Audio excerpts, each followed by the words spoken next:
I look and see it's not just me. Jack, why do you insist on doing this dumb internet shit on TV? I look and see it's not just me. This place is a fucking joke, man. You're a clown. I quit. So many of us have stood where we stand. We are the young, so raise your hand. So many of us have stood where we stand. We are the young, so raise your hand.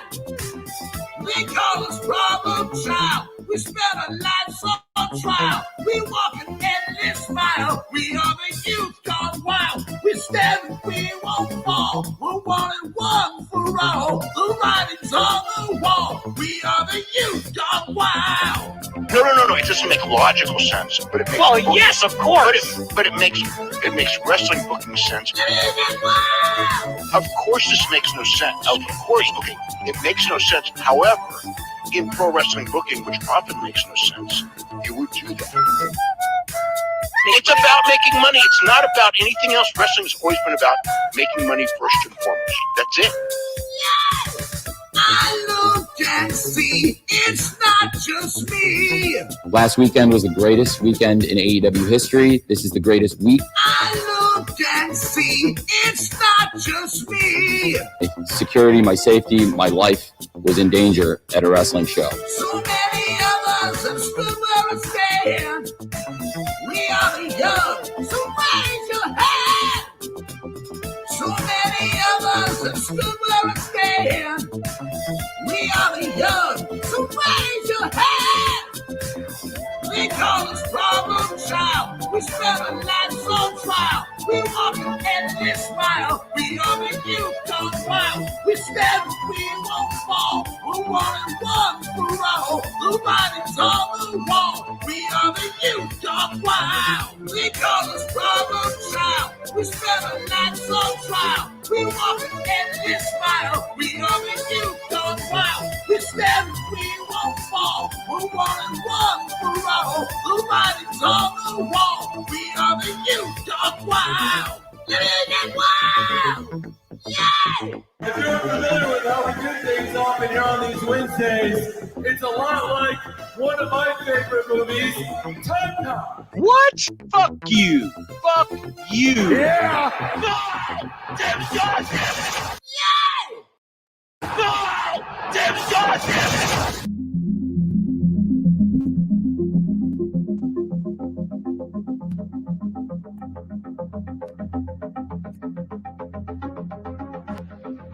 Ladies and gentlemen, shit's about to hit the fan. The system is broken. It was time for a revolution. We could be the wrestlers that we want to be. We have our own stories. We make our own characters. Different. That's what makes us elite. I've been forced to vacate the AEW World Trios Championship.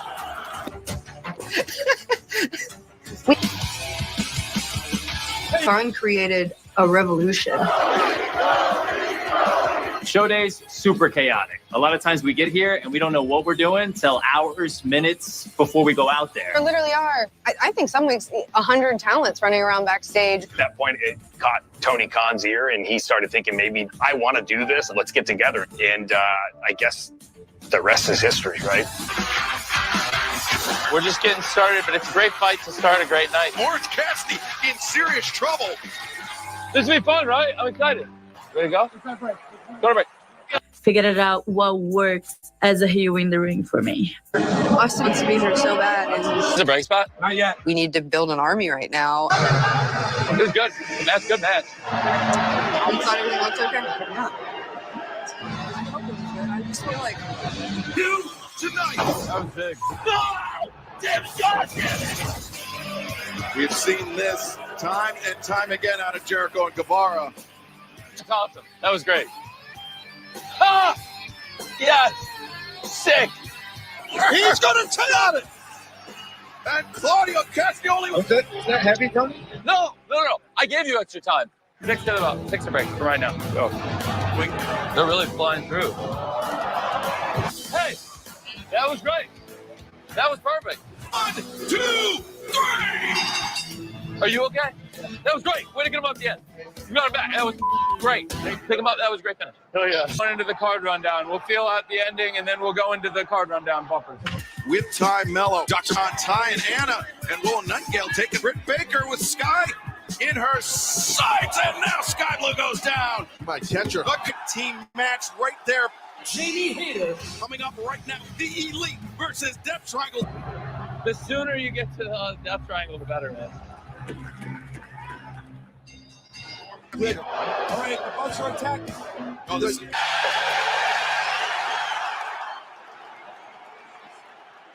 We're good. We got a minute or so. We want to get him going. Get him off this. Mox charging right back at Hangman. Now, I like this. I don't think I've ever seen him hit with an elbow like that. Oh, modern day pro wrestling. Danielson. We're doing good. We're doing good on time. This is good. Hey, hometown hero. Way to go. Welcome back. Yeah, it's great. Welcome back. Loved it. Welcome back. Hey, welcome back. You okay? Oh, I'm great. Whenever you're ready to get it going. A secret.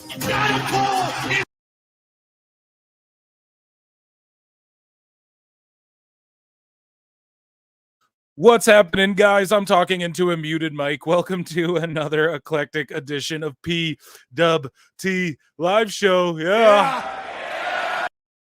I am your host, Phil Marks, and I'm back with another one. Ladies and gentlemen, how are you doing? I hope you like the new additions to the intro. I see in the chat, you never know what you're going to get, and that's true. George Capture, what's up, Yippee? Look at me with the milestone. Hit that like on your way in. Listen to George Capture. There's already 100 of you in here, yeah. I appreciate you all.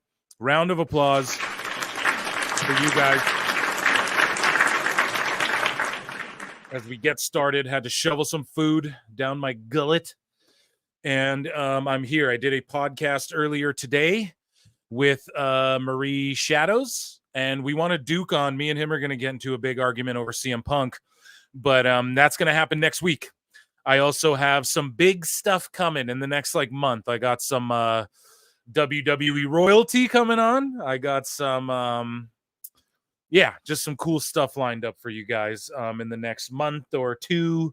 But we're blowing up without all that. Okay, we don't need gimmicks and bells and whistles here. As I hit my soundboard. Maybe we do. Maybe a little bit. How you all doing? I'm doing good. So, yeah, I've been a little off with uploadings of the clips, and I try not to let anything affect the live show, but obviously I haven't uploaded as many episodes of PWT podcast. So youtube.com/@prowrestletimes is where you find the podcast.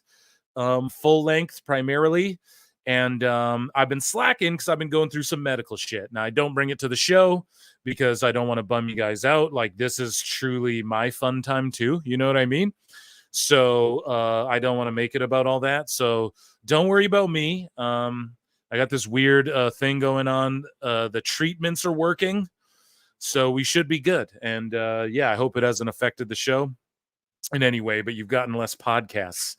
And because I've just been trying to rest and all that. You guys know what I'm saying? Consider becoming a member of either or both channels. It's only 99 cents. Run those likes up to 100. There's already 102 of you in here, so might as well 111 now. Look at how that just jumped. So might as well run them up to 100, and then I'll just stop asking. And I'm doing all right, and I'm happy to be here. Guys, this is very important. I need you all to hear this, okay? Tell everybody you know. Friday for TNA Emergence. We're going live. What? Hold on a second. Friday for TNA Emergence. We're going live. Saturday morning for Bash in Berlin. We're going live. What? And on Sunday, we're going to drink some damn beer and go live for NXT No Mercy. What? So, that's going down. We're going to do a triple header. I don't know. I'm embracing the grind, bro. I've been incredibly tired. You know what I mean? And that's because I've been on a shitload of IV antibiotics. I keep going in and out of the hospital. They fill me up with IVs full of antibiotics. And That's over though. Now I'm just like on pills and stuff. So don't worry about me, guys. We're holding it together. Maybe it's all the AEW making me sick. I don't know. Maybe it's all the Meltzer. I think it's since I started covering that asshole, I think my health's deteriorated a little bit. But no, we're keeping it together. We're here for a fun time. Dynamite's about to start. To be honest, like, are we like they announced what's on the show? Are we even interested in that, Chad? I don't even think. I'm not trying to be a hater, but all of a sudden, Roddy Strong's in another random 8-man tag with not his faction. It's like, holy shit! Are we gonna do this every show ever, forever? You know what I mean? It's pretty kooky.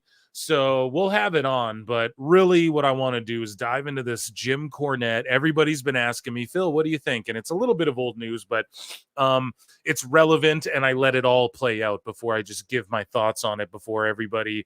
Dave Scheer didn't even get all of his thoughts out, right? So Dave Scheer, great guy, never met him.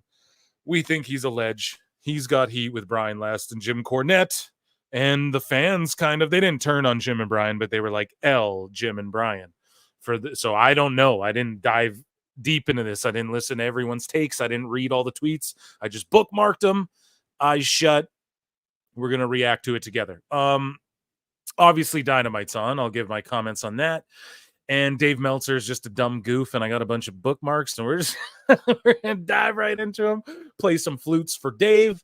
But I want to see you guys run those likes up. Do I got to plug anything? Yeah, so at Pro Wrestle Times is the main channel.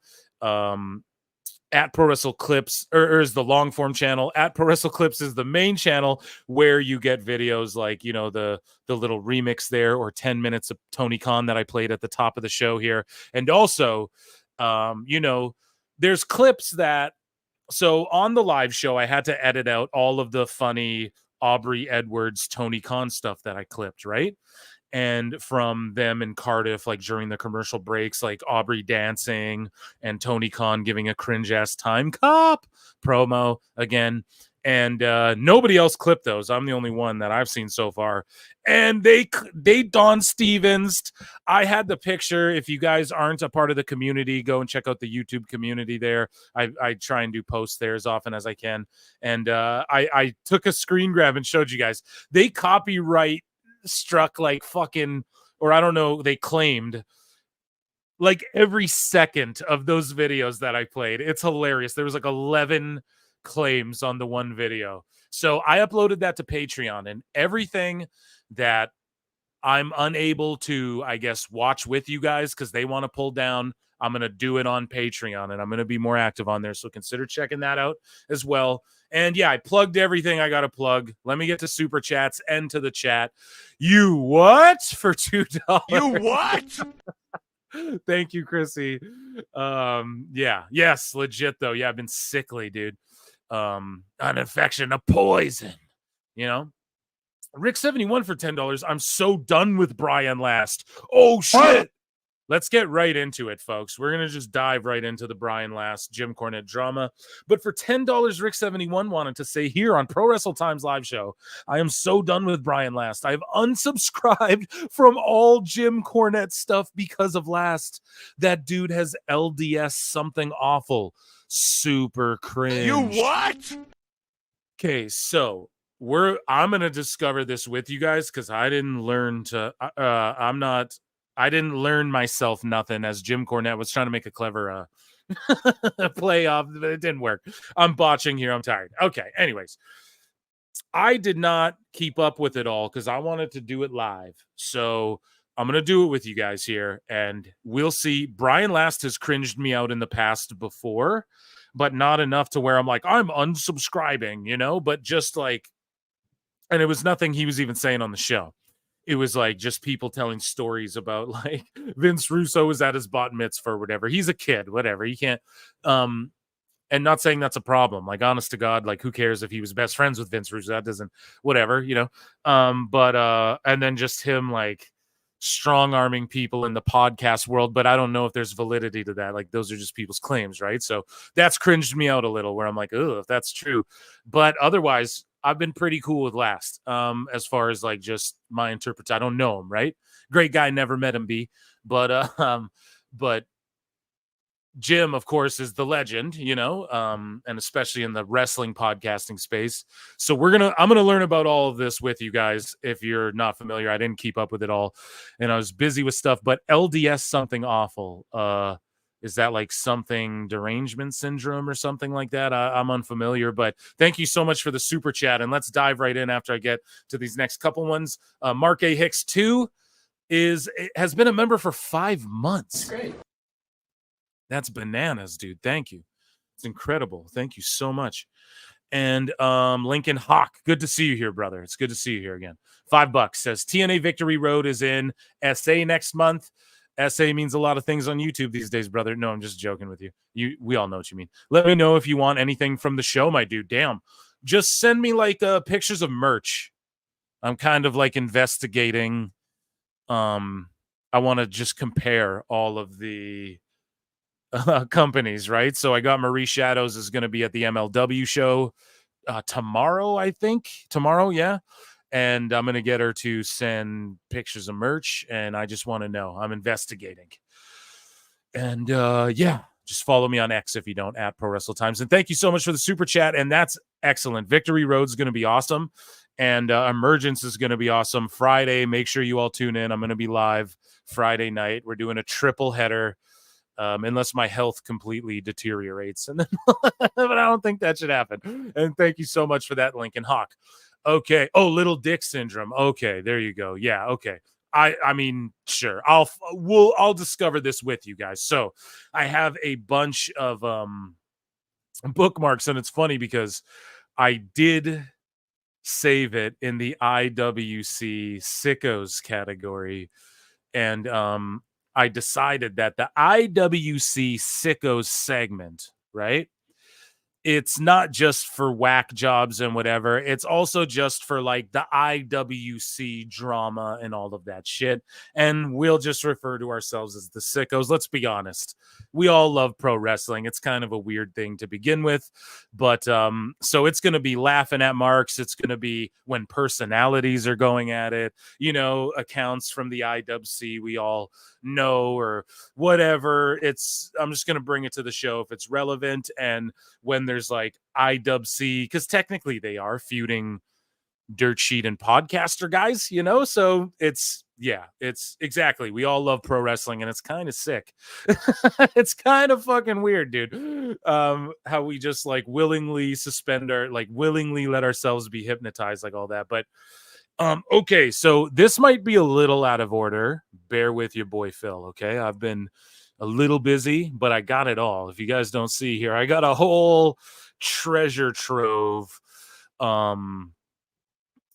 in here to celebrate. This is a celebration, okay? And with it, we got to give some Disturbed, okay? AEW is now on the air from Champaign, Illinois. Tony Khan's hometown. This is great. It'll be amazing. Okay, so the great Brian Last says, I told the truth. Everyone knows Dave Scherer has always been jealous of Meltzer. This is not new. Well, it's new to me, folks. He knew who I was when he blindly emailed me his idiot thoughts on the stock market. Okay, I don't know what he's talking about, but that's funny. Pretends he's a big shot. Oh, shit. Doesn't everybody? Everyone tells me he's a line cook. Okay, but like, if he is, like, and you know what I mean, dude? I saw a video of like Young Jock, the rapper, I think, driving Uber. You know what I mean? Are we going to shame people, Brian? That's kind of cringy. Okay. Tell him to go work on my steak. Dave Scherer says, I have no idea why pay-to-play Brian Last took a shot at me today. I didn't even know who the guy was before he paid to play with Jim Cornette. Okay, now David Scherer going rank on Last, and he said this first. So this is kind of calling him paid to play. What is that in reference to? Like how he like pays wrestlers to do a show and stuff like that or something, or like to do podcasts with him? I have no idea. We're going to decipher this as we go. He sure as hell didn't know me in 1995. They're arguing about 95.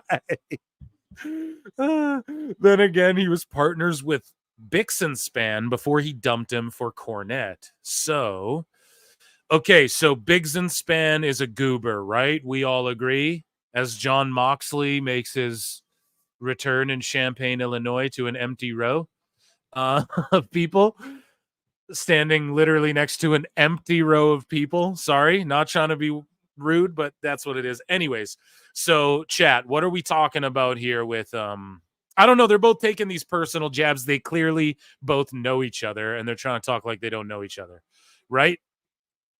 Okay, for pay to see content. Okay, yeah. Here we go. I have no idea. Oh, sorry. I already read that one. Okay. Sorry, guys. I'm also glancing over at the television. So Brian last responds and says, the frumpy bitch who used to be the ECW house shill. I don't know what that means. Okay. Who the hell is Dave Scherer? Excuse me. So Brian last continues and goes, pardon me, guys. Big bitch Scherer starting again. I sat next to the mustached wimp. Oh my God. At the ECW arena a few times. So this is like 90s beef, man. Maybe he is losing his memory the way he accuses Meltzer of losing his. He started the lariat when he was friends with Meltzer. I found out about it when it was mentioned in the Wrestling Observer newsletter. Okay. And then he said he sat next to me, which I don't remember, and that means he knows me. I wasn't friends with Meltzer. I started the lariat 95 because Meltzer was lying to Rubes. Like you, Brian, anyone with a brain knows the real story, which no, they keep going like everybody knows this. And it's like, nobody knows this. At least I don't, Chad. Am I ignorant? I'm like, I don't know about any of this. So let's continue. And sorry if I'm cutting out, dude. It's storming here and my internet's it cut out literally like 3-4 times today already. So I apologize if I'm a little Robetronic, to steal Jack Black's joke. So he sat next to me. I don't remember. Okay, we read that one. Dave Scherer says, this is my last post on Brian Last, since he just tweeted that I threatened to write a hit piece on him if he didn't change his slogan. Here's the email from myself, Brian, Mike J, and Jim Cornette. As you can see, it's friendly and no threats were made. Last is a liar. So this part has popped me. So Scherer, do I read these emails? This feels so like gross. You know what I mean? Hey, Jim, and I guess Brian. Like they're already going at it. They don't like each other back then, you know. Here's 2023 or whatever. I got another question about it today. It specifically asked about Brian saying no paywalls and mentioned that the slogan is on his site too. Since Brian didn't answer here, I can't really say anything publicly other than Brian didn't answer. So is Brian Last slogan no paywalls and then he has shows with paywalls? Because if that's the case, like, I'm sorry, but like he has tons of free content as well. Brian does. So if he uses free content to then also have a paywall thing, there's nothing wrong with that. It's people's choice whether or not they want to, you know, support or get involved with that. But if it's like, if his thing's like, I'll never make you pay, and then he's making people pay, then that's a whole other story. But again, I don't know what the truth is. Chad will have to smarten me up here. Didn't answer what I was asked, and he didn't answer me. So I'm guessing David shares like, hey, Brian, your slogan's this, but you make people pay. Okay. I guess my body odor makes it all the way to wherever he lives. Seriously, I don't want to make this into something, so I will just respond to elite subscribers in email and ignore the free site readers that ask. Whatever the case, if there is no issue, cool. If there is an issue, well, that paywall is the reason Mike and I can pay our bills. I will never apologize for making sure Mike and I get paid for our hard work. Yeah, never do. Hi, Dave. Brian and I were on the phone when I answered you, so I told him I was replying to you. Nothing to do with your stunning BO. There's no issue. It's an advertising line. Send us the names of everyone who asked this question, and we'll cuss them out in public on our next show. This is ridiculous for these people to be bugging you with their bullshit. Yeah, and JC's just like, okay, what do you want? Like, okay, you're getting asked about shit. We'll roast them. You know what I mean? And just understand it. Like, so it's just like a slogan, you know? Okay. You know, like my slogan on my YouTube is the best pro wrestling clips on the internet and the best wrestling podcast on the internet. Is that true? I mean, that's subjective, right? So it's just a slogan. So you can't fucking call me out for if you don't think it is, you know? So yeah, I'm with JC there all the way. So moving along, guys. So Brian Last goes, stop being a lying cunt. Sorry, YouTube. Dave, own up to your insecurity. It isn't my fault that your business is on the way out. It's yours.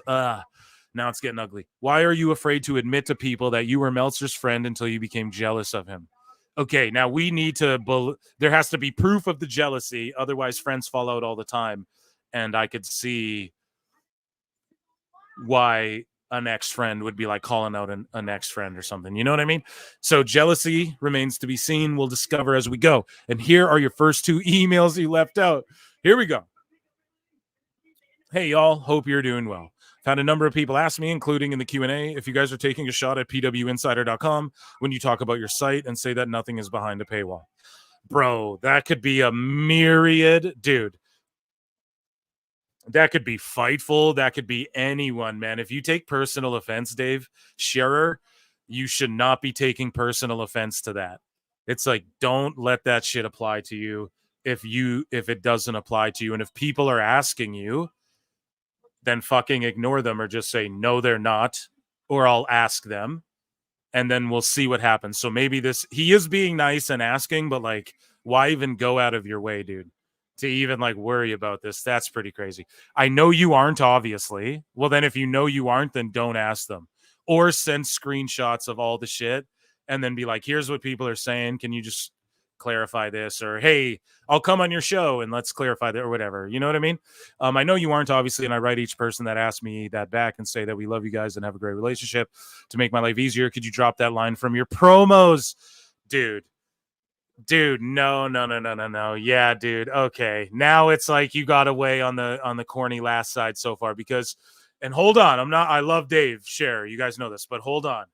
You can't ask someone to change the way they do shit because you're feeling some type of way about the way, and it's not direct. If you know that you guys are cool, then don't fucking assume otherwise. And if it's making you feel some type of way, cut them out. Don't even do all this. So I don't know. And I'm not blaming Dave for just asking a question and being like, no, we're cool. But then to go on and say, yo, can you please remove that from what? Like this, from like, that's like telling The Rock, hey man, I really stink in real life. So can you not go, can you smell what you're cooking, bro? Like, like almost, maybe not to that degree. I'm not saying that promo line they use is worth as much money as a good old, if you smell a la, but you guys know what I'm saying with that, right? Like, it's like that's, I don't know. To me, I'd be like, no. Anyways, Dave goes again and says, did you guys get this? If you want to keep up the paywall comments, just let me know so I can answer the question once on the site and be done with it. But no, dude, because so Dave's already asserted that in his own mind, if they don't change that line, then he is, then that means it's a barb at him. Now, provided this is 3 days later, so respond to him, but also I tell you guys to email me and I don't fucking get back to them all, because if I open my inbox, which I won't do on air, I have so much emails, it's crazy. And not just from your guys' shit, but other shit like Apple I'm going back and forth with for like a fucking year, which finally, guys, by the way, you don't have to manually put the RSS feed in if you're on Apple Podcasts. We're just on Apple Podcast. Let's go here. We'll give Apple finally acknowledged us. Acknowledge me. It took like a year. I just couldn't get verified. It was the dumbest shit ever I had to do. I don't even want to explain what it ended up being at the end of it all. And it wasn't like an oversight. It's just like a weird glitch in their matrix of, I don't know. It's weird. I had to go through Reddit posts. It was a wild year trying to get on Apple, to say the least. Anyways, enough about me. More on these guys. So, okay, I don't know. I'm not like choosing sides here. I'm just being the observer. Shout out Dave Meltzer. No, I'm just kidding. But yeah, I'm just observing here. I'm neutral here. I like all these gentlemen, and this is very personal, so it's not like, oh, this guy's holding L's or whatever. But Dave shouldn't have asked them to change their slogan in the first place. That's weird. But he goes, yeah, so he dropped, we read that. Check this out. Lion Brian posted this as proof that I threatened to write a hit piece on him.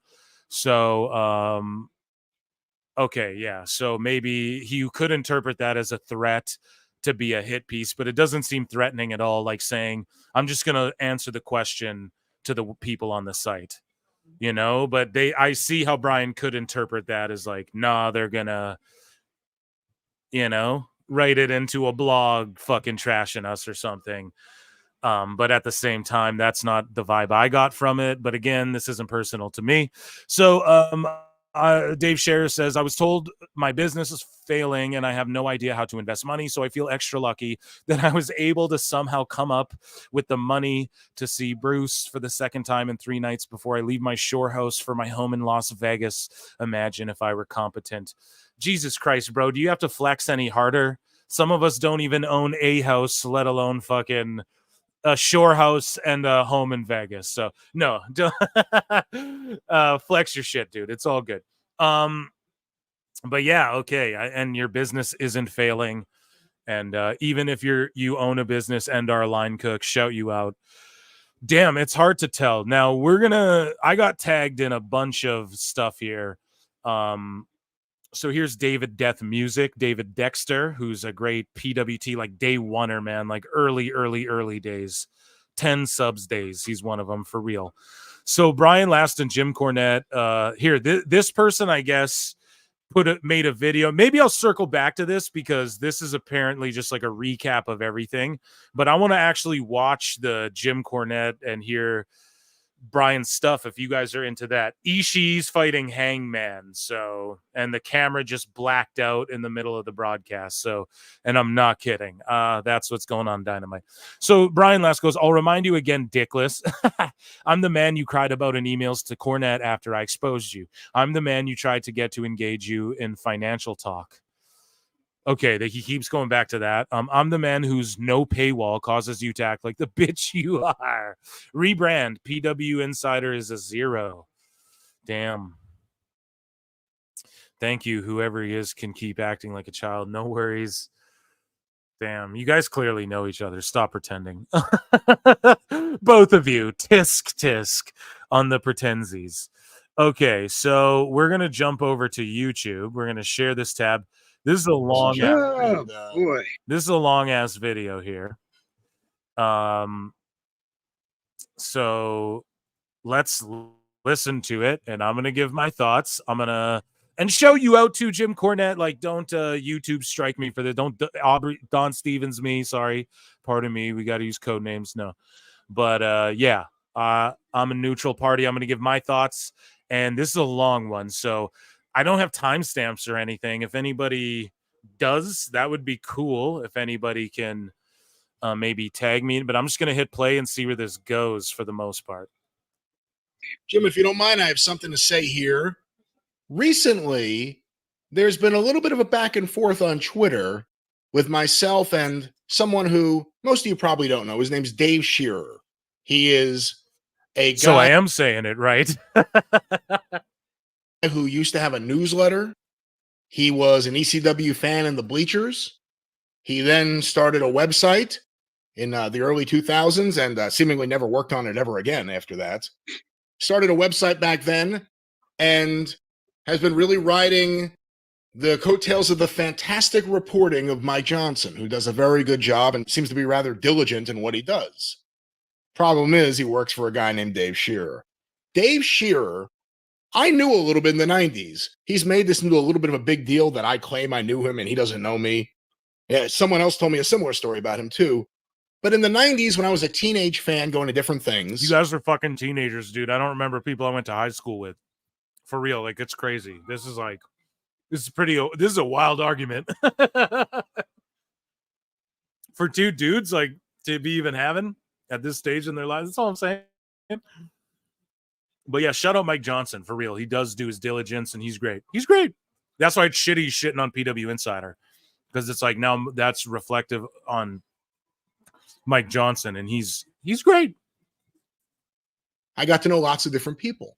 And not only did I know Dave Shearer, not only did I sit next to him in the ECW arena, not only was he in my hotel room making phony phone calls with us, you could ask Devin Storm about that, but when I made my famous Bubba Must Die sign that I held up when Bubba Ray Dudley was a babyface in the ECW arena with my bed sheet from the hotel room and red marker, he was one of the people who helped me hold it up because he knew I had the sign because I brought it because he was scared to do anything. Because it was hanging out with Shearer and everyone and hearing how everyone hated Bubba Ray Dudley for real, not because he was a babyface. They didn't like him. Everyone was afraid to do anything, but they wanted to send a message to Heyman. I did something. Well, and I remember that caused quite a stir. And I did something. And Shearer's in the video holding it up with me. But again, a long time ago, I kind of did other things. It's crazy that Brian Last was the dude who made that sign. Legend. Shearer kept doing what he was doing. Did some stuff with Bob Ryder, I know. So all these years later, he has this PW Insider website, which is one of the many wrestling news websites. It has a paywall where you subscribe and you get access to, I guess, their content without just an endless stream of suspicious-looking ads. I don't know what the fuck is happening on that website. You can get stuck on that website.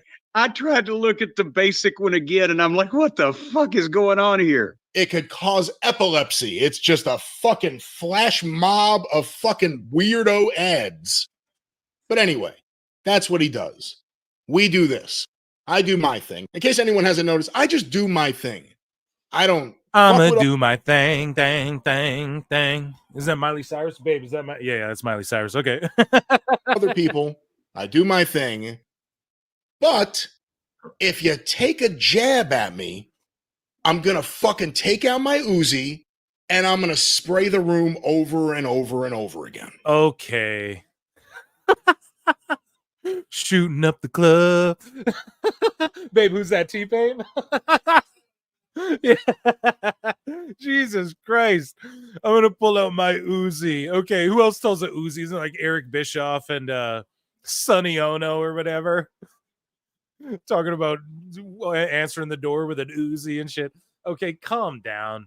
Now, he doesn't mean it literally, obviously. But figuratively, he's gonna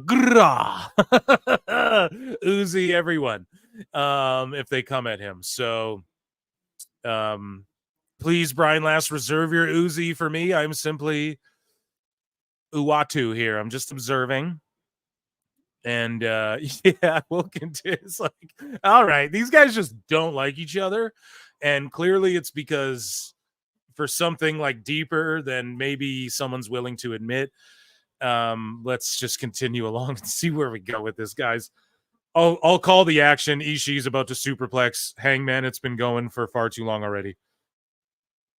So we have nothing to do with Dave Shearer. You always said very nice things about his website and, of course, Mike Johnson's reporting. Because Mike Johnson is the nicest man in the world. And, yes, we've always said nice things about the elite site. Let's make it plain. Right. And at various points, they gave me a comp because they wanted us to talk about, the website over there and give them free publicity, which we did for, a little while when talking about stories that they wrote or Mike Johnson wrote. We were happy to do it. So somewhere along the way, Dave Shearer thought he should send me his thoughts on the stock market.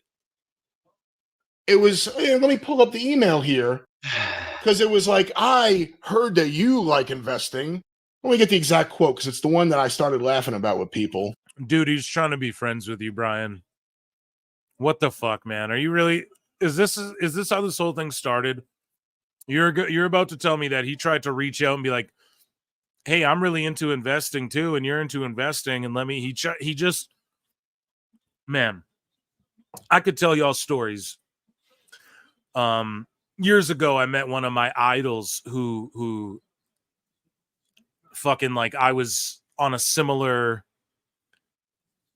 platform at, I would just say that. I don't know how to explain it, right? Like someone that I'm like seeing eye to eye with, but someone that realistically I idolize, and I fucking fumbled and bumbled and and Dumbled. They say don't meet your heroes because they're an asshole. Don't meet your heroes if you're if you're gonna make an ass out of yourself. You know what I mean? That's another thing. So Scherer made a little ass out of himself, just trying to reach out to you about some investing stuff, trying to be friendly, more than just a hey, plug our shit and I'll give you a free thing. Like, you're a prominent figure and like maybe I could come on the show or something. Who knows if that's what his end game was, but he's trying to be friendly, and you so far you were laughing about it with other people. That's kind of shitty, dude, you know, but we're all not perfect. I understand. So let's just see where this goes. But my first reaction's like, come on, dude. He's just trying to reach out, man. He just bumbled around. He just looks up to you and wanted to fucking find a way in to bro down with you. You know what I mean? I'm sure you guys know what I mean. Hold on. If I remember correctly, you have done very well financially. I have too, thanks to, indirectly, Meltzer, and more so, investing. Are you an investor? I don't do day trading, so I miss out on the Robinhood stuff, but I love to invest and watch wealth grow. Look, at this point, I was like, I don't want to fucking talk. That's cringe as fuck. Yeah, I wouldn't respond to that either. I'm back on Brian last. It's like a roller coaster here, folks. You don't know who I'm going with. Financial shit with this fucking schlubby boob. I know Dave Scherer. I know who he is. He's a moron. I would never, nor would I think anyone else should ever take financial advice from him or share financial advice with him or do anything in that realm with him. So again, knowing that you have a good relationship with them, I try to be courteous, and I just say I've done fairly well. I'm an investor, not a trader. I'm not a fan of the Robinhood-like companies. Then he sends me a whole nother thing about his thoughts on the stock market. Then he sends me some fucking newsletter he wants me to subscribe to because he gets his stock tips from there. At that point, I stopped responding because... Yes, because... Yeah, fuck that. Yeah, that's annoying as shit and silly. We had things going on. I can't remember. You were telling me this concurrently that it was going on. Was that when your dad was sick or you were moving the house or whatever? You don't have time. This is just unsolicited. Why is he sending me this? Why is this guy who I don't have anything to do with sending me his financial advice and wanting me to get this new, like, what the fuck is this? So that's that. I drop it. Move on. Just drop it. Move on. So then all of a sudden, a while later, an email comes to you and me and Mike Johnson from Dave Scherer. It's an email entitled Quick Favor. Can I take over for a second here? Because I want to read. Don't forget this weekend, Friday, Saturday, and Sunday, we're going live for TNA Emergence, Bash in Berlin, and NXT No Mercy. Your boy loves the grind. Here's Jim Cornette. Yeah, certainly. I want to read that particular email. This is from Dave Scherer. This was back in the middle of June 19th. Hey all, hope you're doing well. I have had a number of people ask me if you guys are taking a shot at pwinsider.com when you talk about your site and say that nothing is behind a paywall. He's talking about the Wrestling News daily free podcast, 10-minute fucking wrestling news report that the tagline of the advertising, Brian, tell me if I misquote this, is no clickbait, no paywall, just the wrestling news. That's right, and I think it's a rather effective line, if I say so myself. It's kind of succinct and says it. Well, Dave Scherer continues, I know you aren't, obviously, and I write each person that asks me that back and say that we love you guys and have a great relationship. Like there's this plethora of emails coming in his fucking demented mind, as we will find out here shortly. Yeah, you can tell it's insecurity. Like, there's not a bunch of fucking emails coming in. Maybe one or two, maybe three or four. Maybe it's mostly in his mind. That's sort of the vibe I got too. Like, he just seems sort of paranoid about something that it's like, well, why are you applying that to yourself? They enjoyed sort of working with you, but you got upset that Brian didn't respond to your stock market emails, so then it turned into all this. I don't know. We're going to continue. It's a long video. Like, I got to write back to all these kids. I've got to write back to all these children who might be. And he goes on further. He says, to make my life easier, could you drop that line from your promos? It would be greatly appreciated. Thanks. So when this email comes in, we were recording that day. And you said, did you see this fucking email? And I said, yes, I do. I am gobsmacked that he would even think, and that obviously nobody was asking. If they were trying to stir up shit. And you ought to know that too. Well, hey, Brian, how many websites are there in the world you think has a paywall? Oh, I mean, there's tons of websites with paywalls and endless. What do you plus think? Patreon technically is a paywall. Yeah, so you think 20 million, 40 million, whatever the fuck. This 10-minute daily wrestling newscast is going to be confused as taking a shot at his entire goddamn site that has an elite section or whatever the fuck, and just change your advertising, Brian. Even though we don't say anything like that. Yeah, just do me a quick favor. Yeah, you haven't heard from me since the fucking random stock thoughts. Just change everything about your business because I think you should. What? Get the fuck out of here. So that was your reaction. And I said, look, I don't want to make Dave mad because we like Mike Johnson and he'll get caught, whatever. You know, I'll answer him, right? Because he didn't want to read the email that you were going to fucking write. Yeah, no, if I would have answered him, he would have jumped off a fucking bridge. Trust me. Well, but also that's when I was busy and I had shit going on. Oh, man, that's funny. So 2.5 days later, he writes back, did you guys get this? If you want to keep up the paywall comments, just let me know so I can answer the question once on the site and be done with it. What the fuck? If you haven't heard from us, guys, 260 of you guys watching, run those likes up to 100. What are we doing here, B? I want to see like 150. We're at 75. Run those likes up. Means no, we're not going to change our advertising. Or your advertising, or whoever's advertising. But why does he need to answer the question that nobody gives a shit about except him? Well, there's the other issue. And I will say by this point in time, you know, this whole email exchange, I had heard from people the thought that seems to be a consensus amongst many that Dave Shearer, I guess he does like a column on his own website where he answers questions. The thought is he writes the questions and answers them. There's never a name attributed. There's never a hometown or a website or a screen name or nothing. It's basically Dave answering questions that are written like Dave would write them, answering questions that he wants to answer. So you're saying he's pulling the old Mike Lano.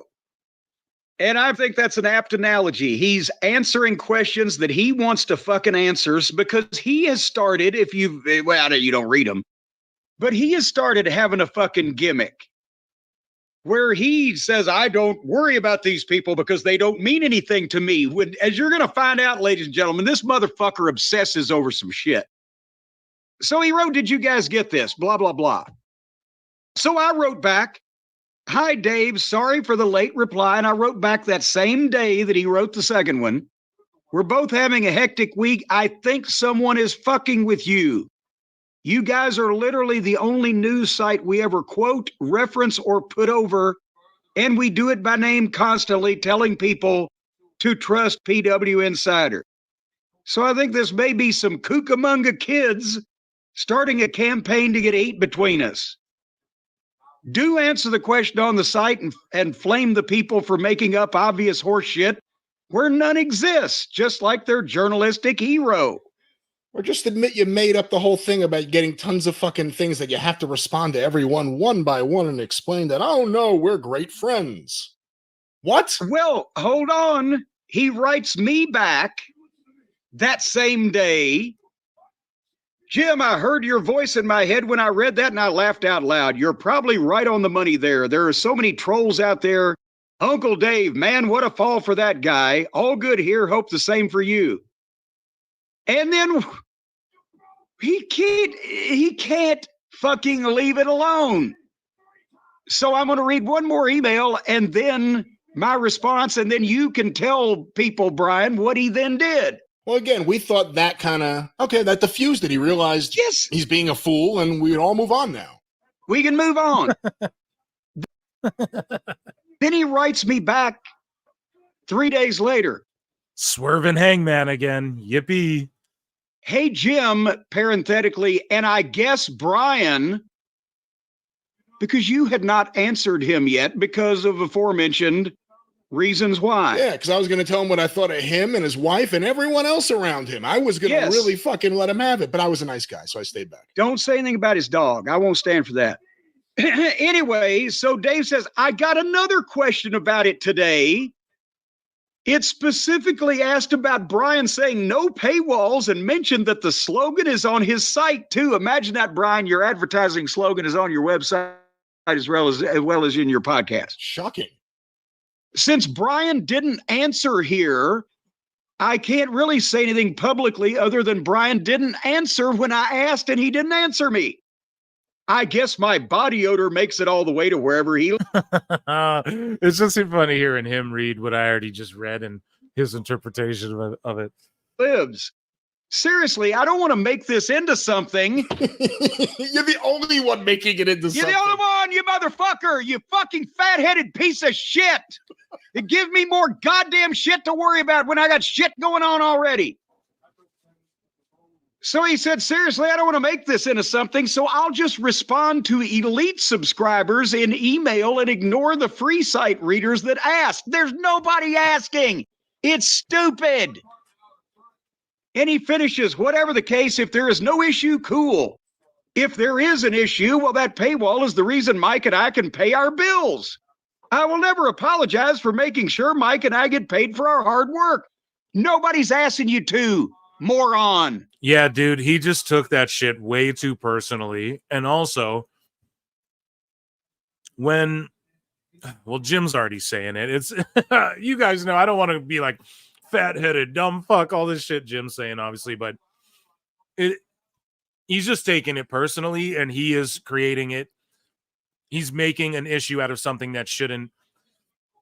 He's creating it all in his head, is what I'm trying to say. You know, it's just like he's getting insecure about whatever, and then he's like even being defensive about it. They didn't ask. They said it's nothing to do with you, whatever. And obviously, like Jim and Brian, I think could have like squashed this a little quicker and just been like, nah, man, it's cool. Don't worry, blah, blah, blah. However, I get where you're like, oh, this guy's kind of a weirdo. And with that stock market shit, I get why Brian would be like, well, I just don't even really want to message this guy at all about this. He's being weird again. Like, well, I don't want to deal with weird shit. I totally get that because I get lots of DMs too. And, you know, some people can be weird sometimes or you just don't gel with them. Let's put it that way. So I try to be nice here. I'm PWT, okay? Imbecile. So right when I unpause it, Jim's name calling imbecile, plebeian, fucktard. Oh man, it's funny. Yeah, let's just let Jim go on here. Back to him. Hi, Dave.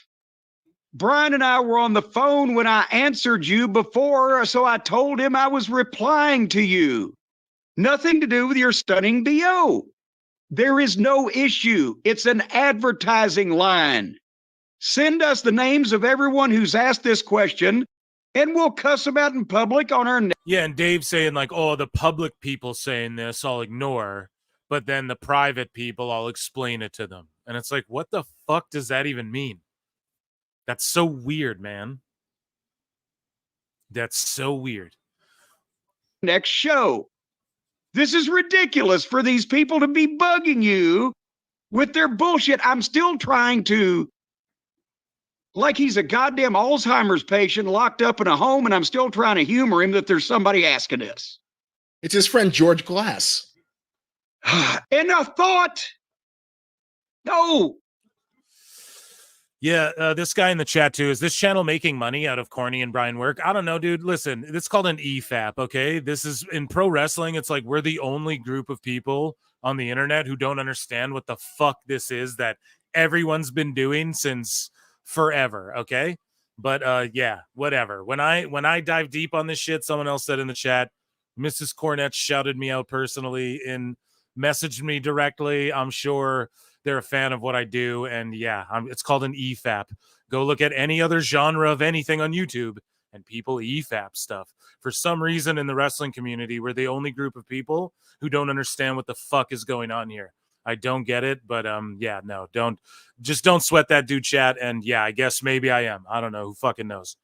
Hey, wait a minute. If they don't want me to, they can hit the thing and then it'll be demonetized, or they can share ad revenue, and I'll gladly do that with Jim Cornette. How about that? It's not about that for me. So, but yeah. Anyways, moving along now. Speaking of crazed behavior. He actually wrote me back on this one. Trust me, the dopes out there bug me with sillier bullshit than this. There are a lot of freaks out there in the world. I don't keep a list of the losers. See, it's his gimmick. He has to fucking... But the latest good one was named Billy Walkerwitz. Feel free to bury him because given some of the other emails he has sent me, he seems like the product of a brother and sister banging in the woodshed. So that's the way he thinks about the listeners. But nevertheless, we put it to bed. We thought it was done. We thought it was over with. So he does a Q&A, and Brian, what does he say?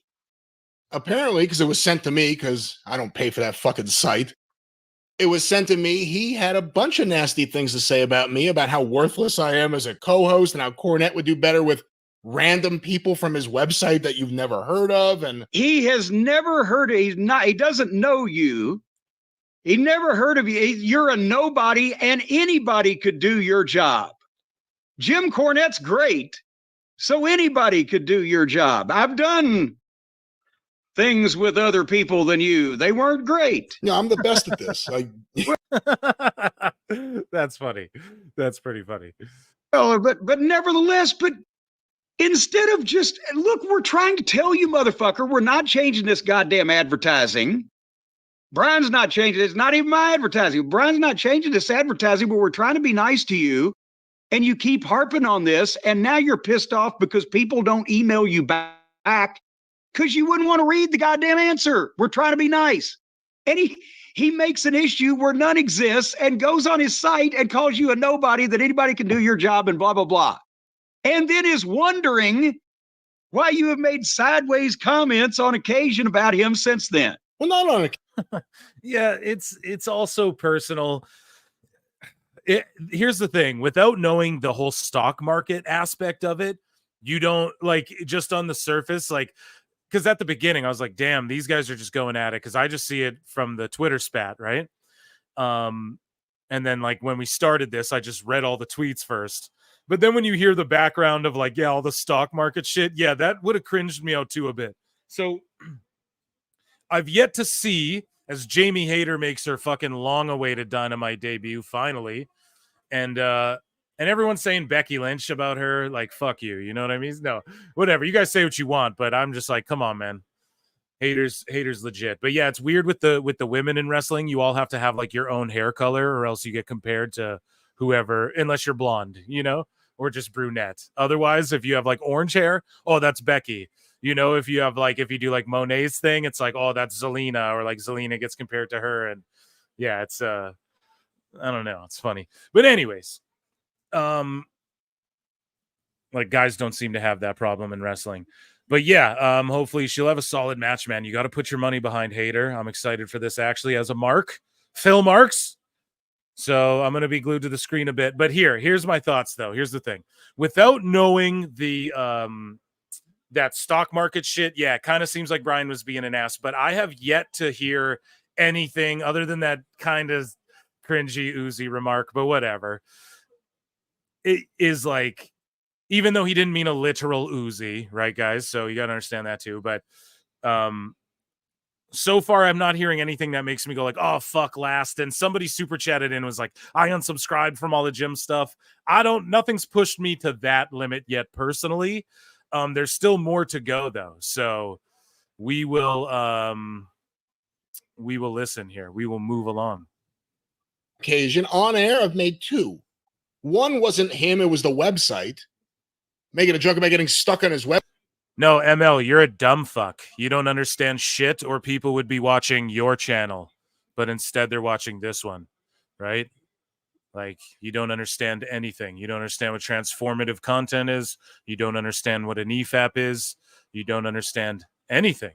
And the thing is if they have a problem, literally send this to them, and then they'll hit me up, and then it'll be fine. I promise you. And you'll just look like a fucking idiot like you already do. But, yeah, anyways, moving along. Sit and enjoy the show. Thank you for the fair warning. I appreciate you looking out. You don't got to worry about me. I know what the fuck I'm doing. That's why everyone's watching me right now. They're not watching you. Otherwise, you go do it your way over on your channel, or you can just hang out with us, be cool, enjoy the talk about the graps and the IWC sickos. Here, let's get an ooh for this sicko in the chat, and let's continue here. Website. You see, his website is a fucking embarrassing mess, and anyone who visits it will have a really awful experience. It's almost like someone who pretends he's successful really isn't and doesn't put a dime of any alleged success into said product to fix it, make it better, make it more accessible, make more money. It's almost like he doesn't understand how to make money. We'll talk more about that in a bit. But yeah. All right, but anyway, I'm not going to read because that was June last year as this went on. Yeah. And yeah, that's what's crazy. Over a year ago, they're still pissed. And then they're talking about when they were teenagers. Fucking Harley Cameron just slipped on the top rope and then Hater saved her. I'm a poet and didn't know it. Oh. And I didn't say a word until we didn't say anything about it because why? Because it's stupid. But he has continued. I'm not even going to read them all, but I've gone back here to April. This is when he wrote 10 paragraphs because what I'm about to tell you. One time a couple of years ago, I had said, oh, we're going to reference this article on PW Insider. And you just tried to pop up the website and went to the free one instead of the pay one. And it froze your fucking computer because things are popping and flashing and it looks like goddamn a slot machine. And I laughed at you because you were cussing and fucking, goddamn it, and it held up our recording.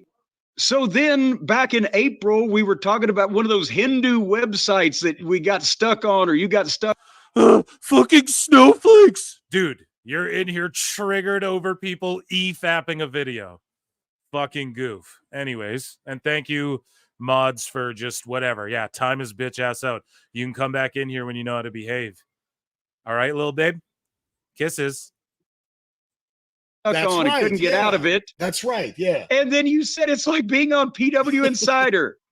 And Ain't a democracy, bitch.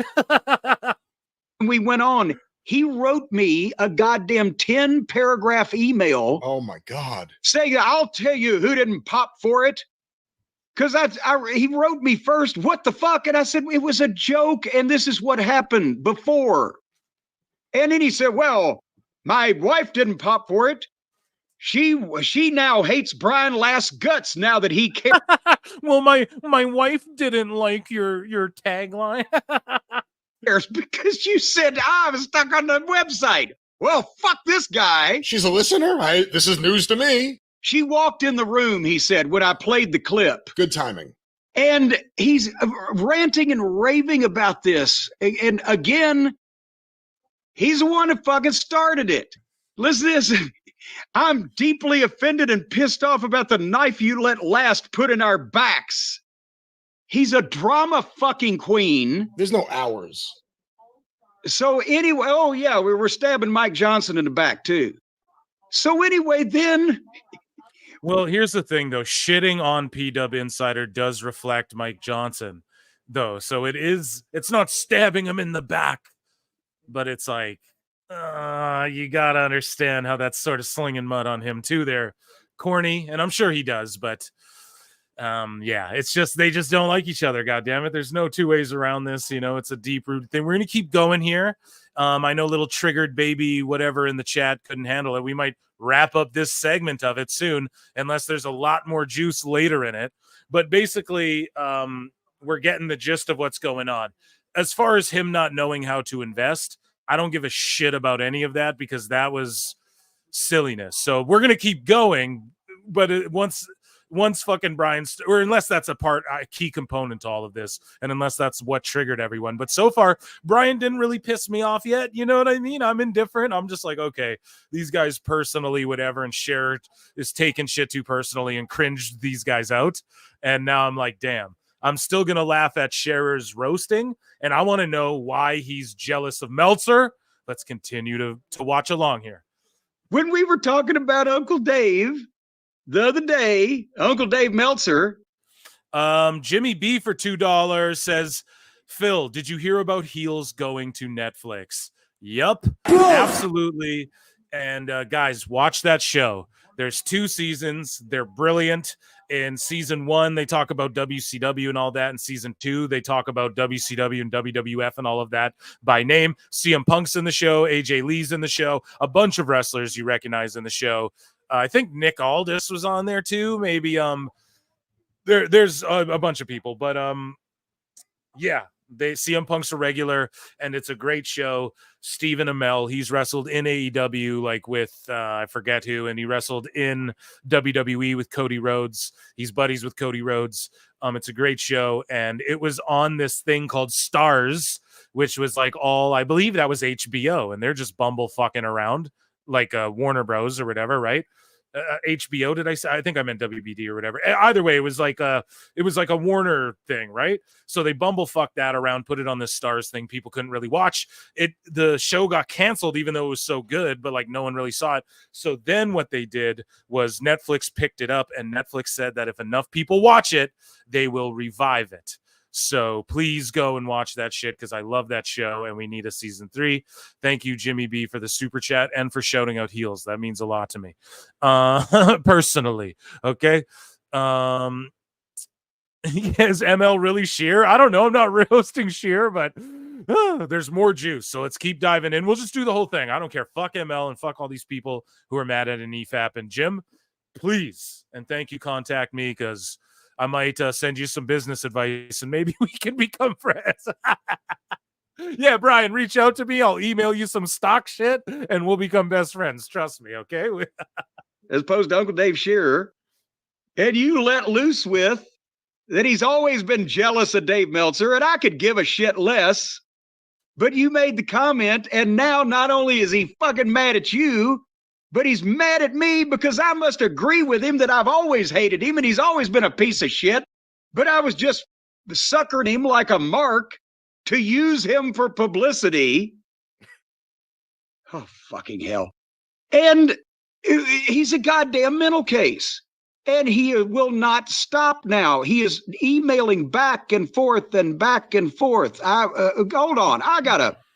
Let me go to the bottom of this fucking thing. Yeah, and just for the record, I said what I said for a reason. Start isn't WBD, it's Liongate. Okay, but then what? It was attached to a streamer. Okay, it was attached to like one of these fucking apps, Crave or something. Like I'm in Canada, so shit's different here, you know? Like there's no like Peacock and all that. So whatever it was attached to is like a Warner thing, I believe, and it was just buried on Stars. But yeah, shout out Lionsgate. They do great work. True. I was talking about the people that, Jim and Dave knew each other and the issues they had stemmed from that, and I saw it. Dave Shearer has personal issues with Dave Meltzer because he's jealous of him. He now denies that he was friends with Meltzer. We've literally... Okay, prove he was jealous of him, please and thank you. Heard from people already that were like, oh yeah, I went to the ECW arena with Meltzer and he introduced me to Dave Shearer and we all sat together and had a great time. Yeah, it was surprising to me that he doesn't know who I am.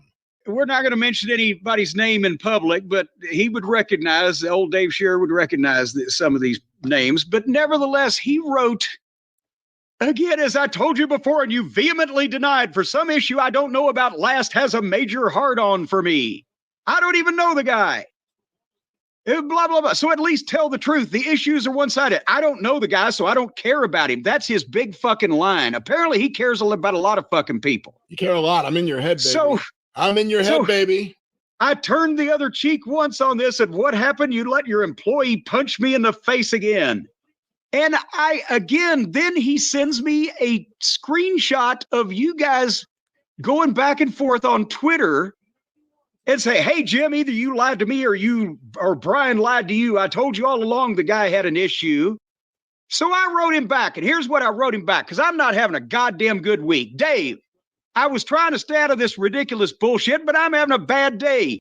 You emailed us asking Brian to change his advertising on his Wrestling News podcast because of some bullshit reason you had to have made up that people were thinking no paywall was a shot at you. I emailed you back in a friendly way to try to point out how ridiculous that was. Brian didn't email you back because it struck him wrong. and you wouldn't have wanted to read it. Even when I replied a second time that I had emailed for both of us because we were talking when we read your email, you got pissed that Brian didn't email you back, and you exhorted that you would have to address this pressing issue that no one gave two fucks about in your Q&A. Then you say in your Q&A that I'm great, but you don't know who Brian is. He's nobody, and anybody could do his job. At that point, it was game over with Brian, and I don't blame him. The whole thing came out of you sending an email asking a stupid thing, and then apparently getting pissed because Brian didn't email you back to tell you how stupid it was. Now I'm in the middle of this childish bullshit for no reason other than because I always tried to help your site, and I like you guys, but I have to go through you publicly burying my co-host because of the advertising line you don't like that had nothing. So fucking Jim actually indulged him this much, which is crazy to me, man, that he actually like responded to all this. MJF's in the ring with a different colored scarf, and he's just like, I don't know, mad and wants his belt back or whatever. We'll see if anything interesting happens. Nothing to do with your business. Whether you like it or not, that's Brian's issue. It started there, and apparently yours did too, and neither one of you is over it. And it's ridiculous it's gotten this far, and now you're sending me screenshots of tweets like a demented schoolgirl, and I don't give a shit. And he had called you on Twitter, pay to play Brian, like you pay me to do this show. Yeah, and that's the other thing. After I made that brief comment at the end of the Dave Meltzer segment, he then started tweeting about me. That's when I said, oh, no. Yeah. Here's some batting practice with this fucking knucklehead. Well, and that's it. I said, what is the pay to play? Jeremy Rue, thank you for Rue. I don't know how to say it, but thank you. Jeremy Rue, thank you for becoming a member. Acknowledge me. And yeah, same old MJF. I don't mean to hate on him, but Plainview, Long Island, it's always about long. That's a fuck, Hey, man. like he's paying me? Same old shit. There's nothing new in AEW, nothing fresh, nothing exciting. I will say that he is, and this is true, and I'll come out and say this. We'll pay great attention to Ricochet's match. How about that? You, being my partner, you have made me more money with this podcast over the last several years than I made working for Vince McMahon and Jim Crockett combined. So what? Again, I told him, I said, just leave me the fuck alone if I'm not the one yelling at you. But he can't leave anything alone because he has to say, you call me, and this is the excerpt of his next email. You call me demented? Fuck you, Jim. He's the one who says he's known me since 1995, which is utter bullshit. That is some crazy shit right there. But if he's paying you, keep on That is some crazy shit right there. fleecing him. What the fuck? Like we're all carnies and marks. You're not paying me. We make money with our product, unlike Dave Shearer. Yeah, we make money, Dave. Why don't you try that sometime with your fucking bullshit website? And also, by the way, he cut me off the Elite subscription that they had given me. They comped me a fucking $9.95 subscription for a while. He cut me off about that. And you clearly don't give a fuck about what he says about me, so I don't give a fuck about you either. We have achieved tranquility. And I wrote him back nuts. one more time. Wow, he's fucking nuts. I wrote him back one more time, and he replied to this, but Dave Shearer, again, seek some fucking help. You have successfully made a giant mountain out of... Oh my God, that's so funny. LC Killer 17 says Super Cena is more entertaining than MJF. Oh my gosh. Yeah, I don't know. It's like the same old shit chance, you know. They think we want to get behind. They think like Garcia and MJF is gonna turn things around. This is a big hot feud for All Out. Like no one gives a shit. They sold like 1,200 tickets for this bullshit. So I don't know, man.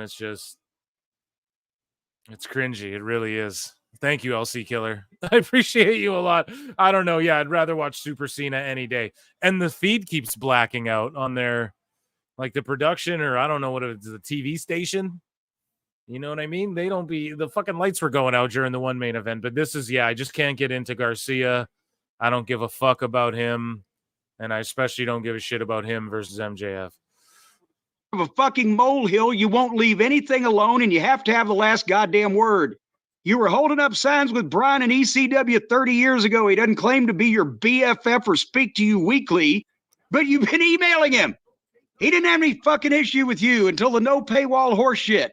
If you're going to have the nerve and gall to ask somebody to change the advertising on their fucking unrelated project to make your life easier, quote, then natter on back and forth with me with your panties in a twist because Brian wouldn't email you back to tell you fuck you because I asked him not to.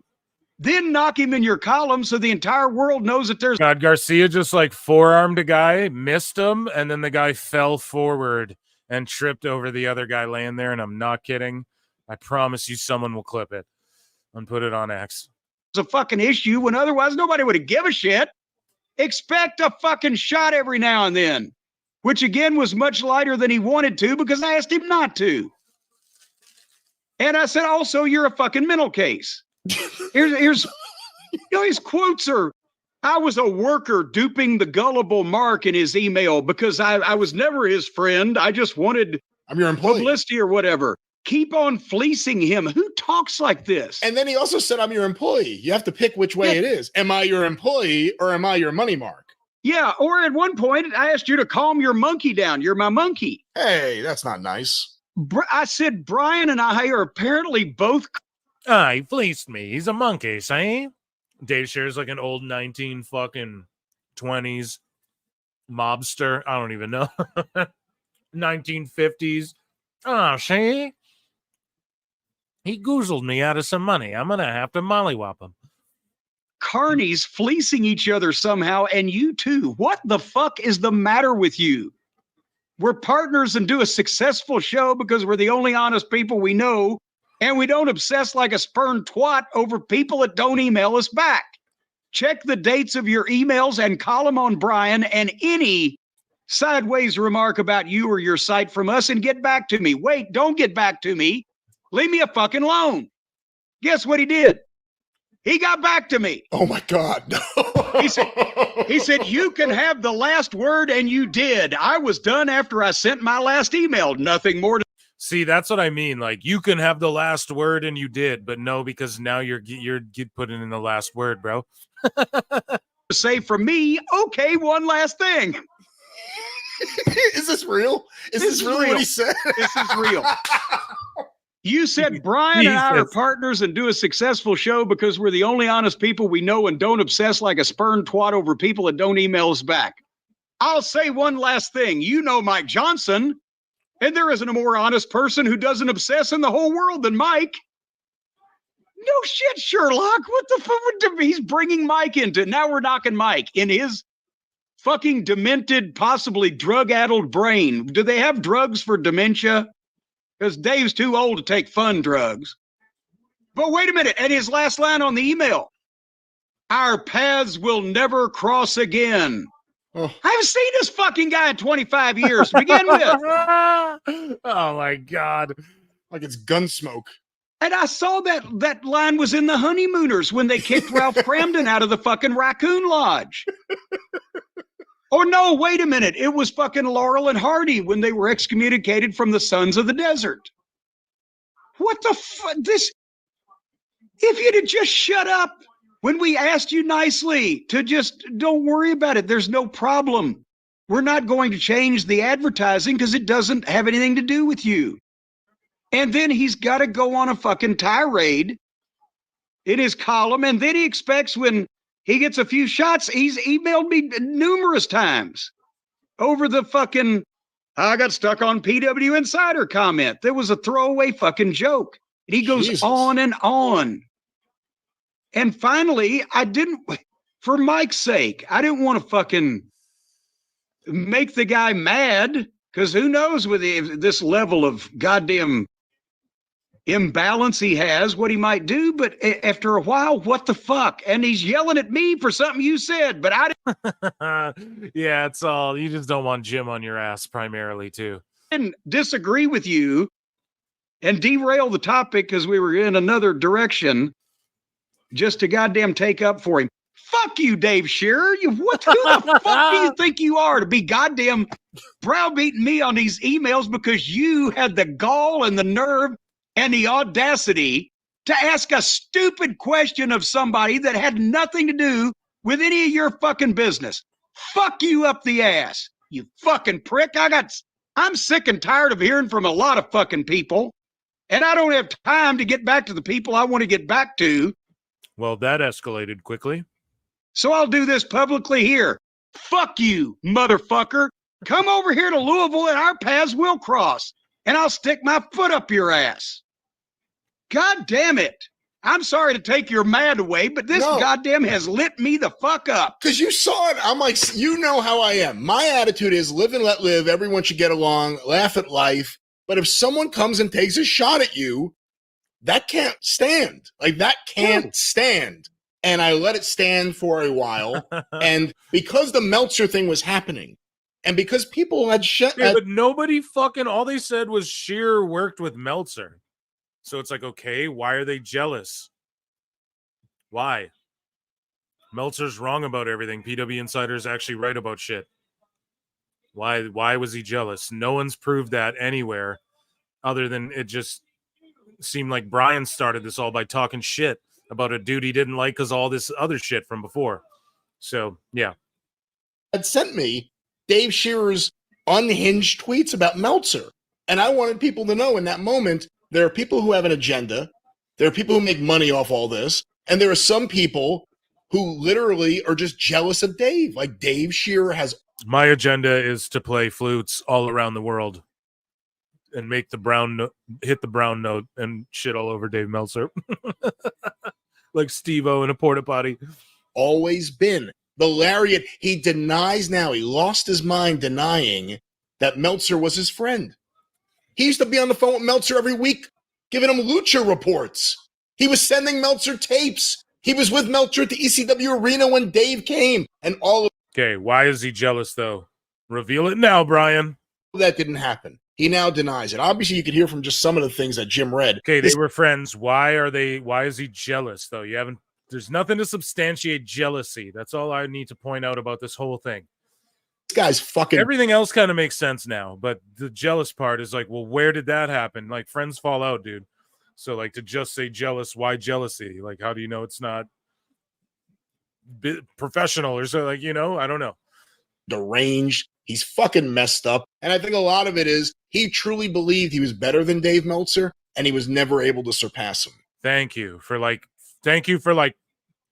giving me something to go on, whether that's true or not, finally. So he finally reveals he thinks he's jealous because, well, let's back it up, because that's what I was waiting for the whole goddamn time. So here we He's fucking messed up. And I think a lot of it is he truly believed he was better than Dave Meltzer, and he was never able to surpass him.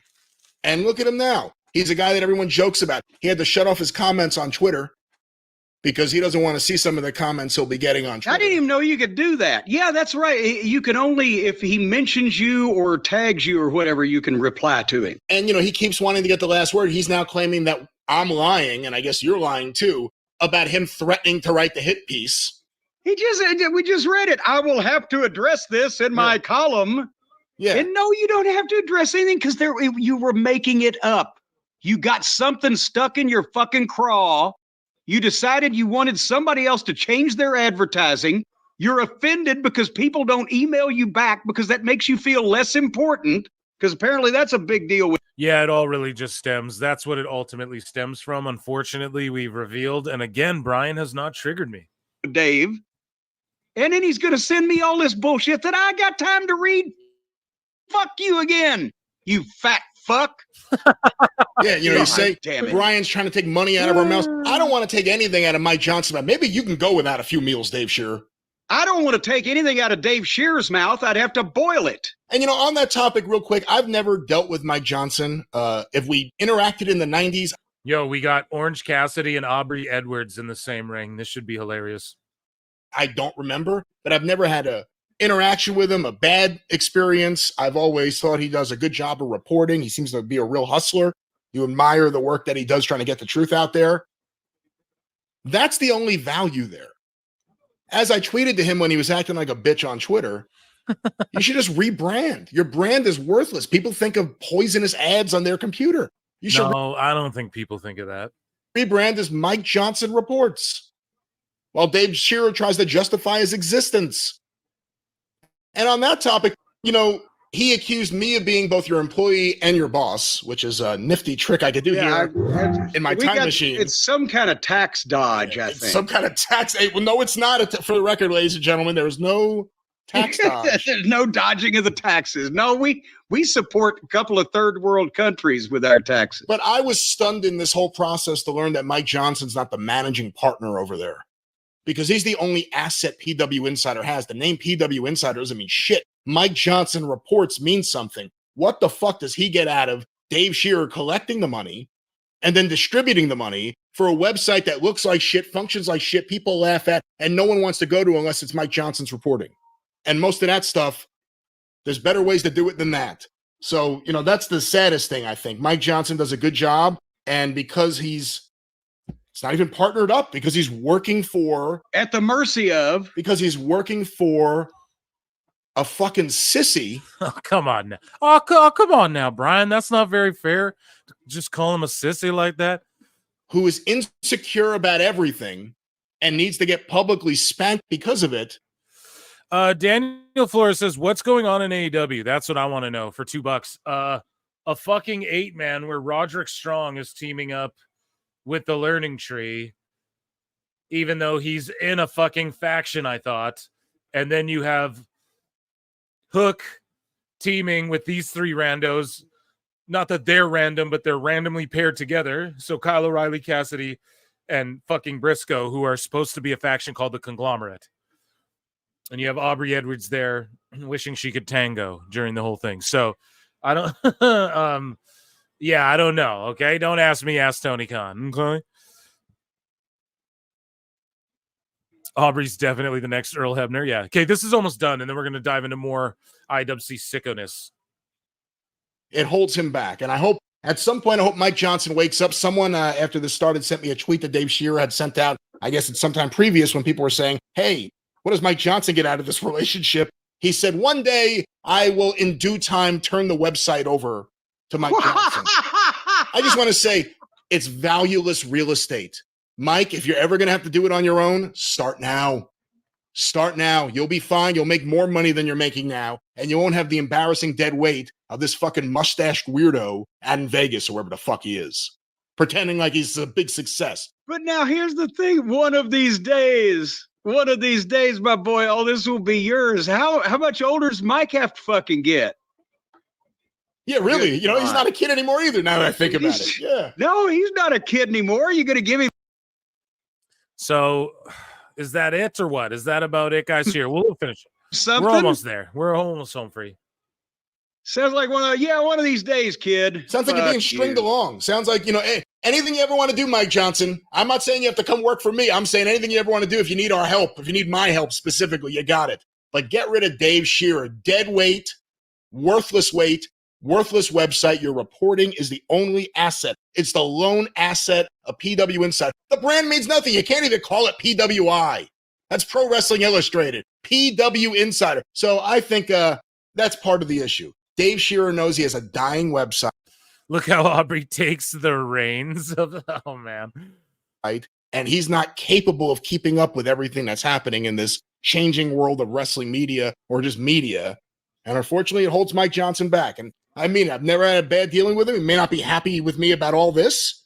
I know Mike well, and he's a wonderful person and one of the most inoffensive people ever, and takes his job seriously and does work hard, as you said. The major principal owner of that website, that's the problem. He wants everyone to take him seriously. He's a putz. I can't believe, from these emails, I can't believe this guy is my age. How does he have this much free time? What the fuck? I'll print it as your California cousin. Find us saying something good or bad about you, for that matter. But find us saying anything bad about your website or anything else related before you decided to go on this fucking tangent about the advertising line and fuck this whole thing up. Sunshine, you fucked the whole thing up. That's right. And one other thing, if he did this to me, and again, we read the emails, if he came out and said, you will do what I want right here, or I'm going to have to write this, who else has he done that to? You know, he rails against Tony Khan. Did Tony Khan fucking snub him? Like, seriously, if it's going to be a transactional thing, I have to write this unless you... Yeah, see, I agree with that too. It's like, yo, change the tagline and shit. And it's like, no, like, yeah, exactly. It seems like transactional. Danny Flores for $5. I guess thank you for letting me know. Just another trash episode of AEW. Carry on with Cornette, Jim Cornette, and Brian. And Brian, yeah, don't worry, dude. It's just another 8-man. I appreciate you popping in. I have been calling things as they're happening, but nothing really of notice happened. Like, we're getting Hangman Swerve again. MJF, same old shit. Garcia runs out, so we're getting MJF Garcia. Like, now we got Jericho out here just in a 4-man and like a 4-man on each side, and then you got fucking Roderick Strong. Like, I harp on this all the time. Like, he just randomly teams with other factions, never his own. Makes no sense. And he's a part of that year-long devil shit. So it's just frustrating. Yeah, another bad episode, honestly. Like, to follow up after Wembley, this is what you do. It seems crazy. I don't know. I don't want to just bury it, but yeah, there's nothing. This has been nothing exciting below mid for me. Thank you so much. I will give you a...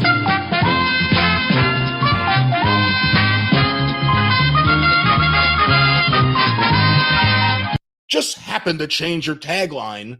If it's going to be that transactional, where does that start and end? Mike Johnson has a lot of credibility. There's no credibility with those kind of practices. There's no credibility with those kind of practices. So where does that start and end? Who else is paid for positive coverage in one way or another from Dave Shearer?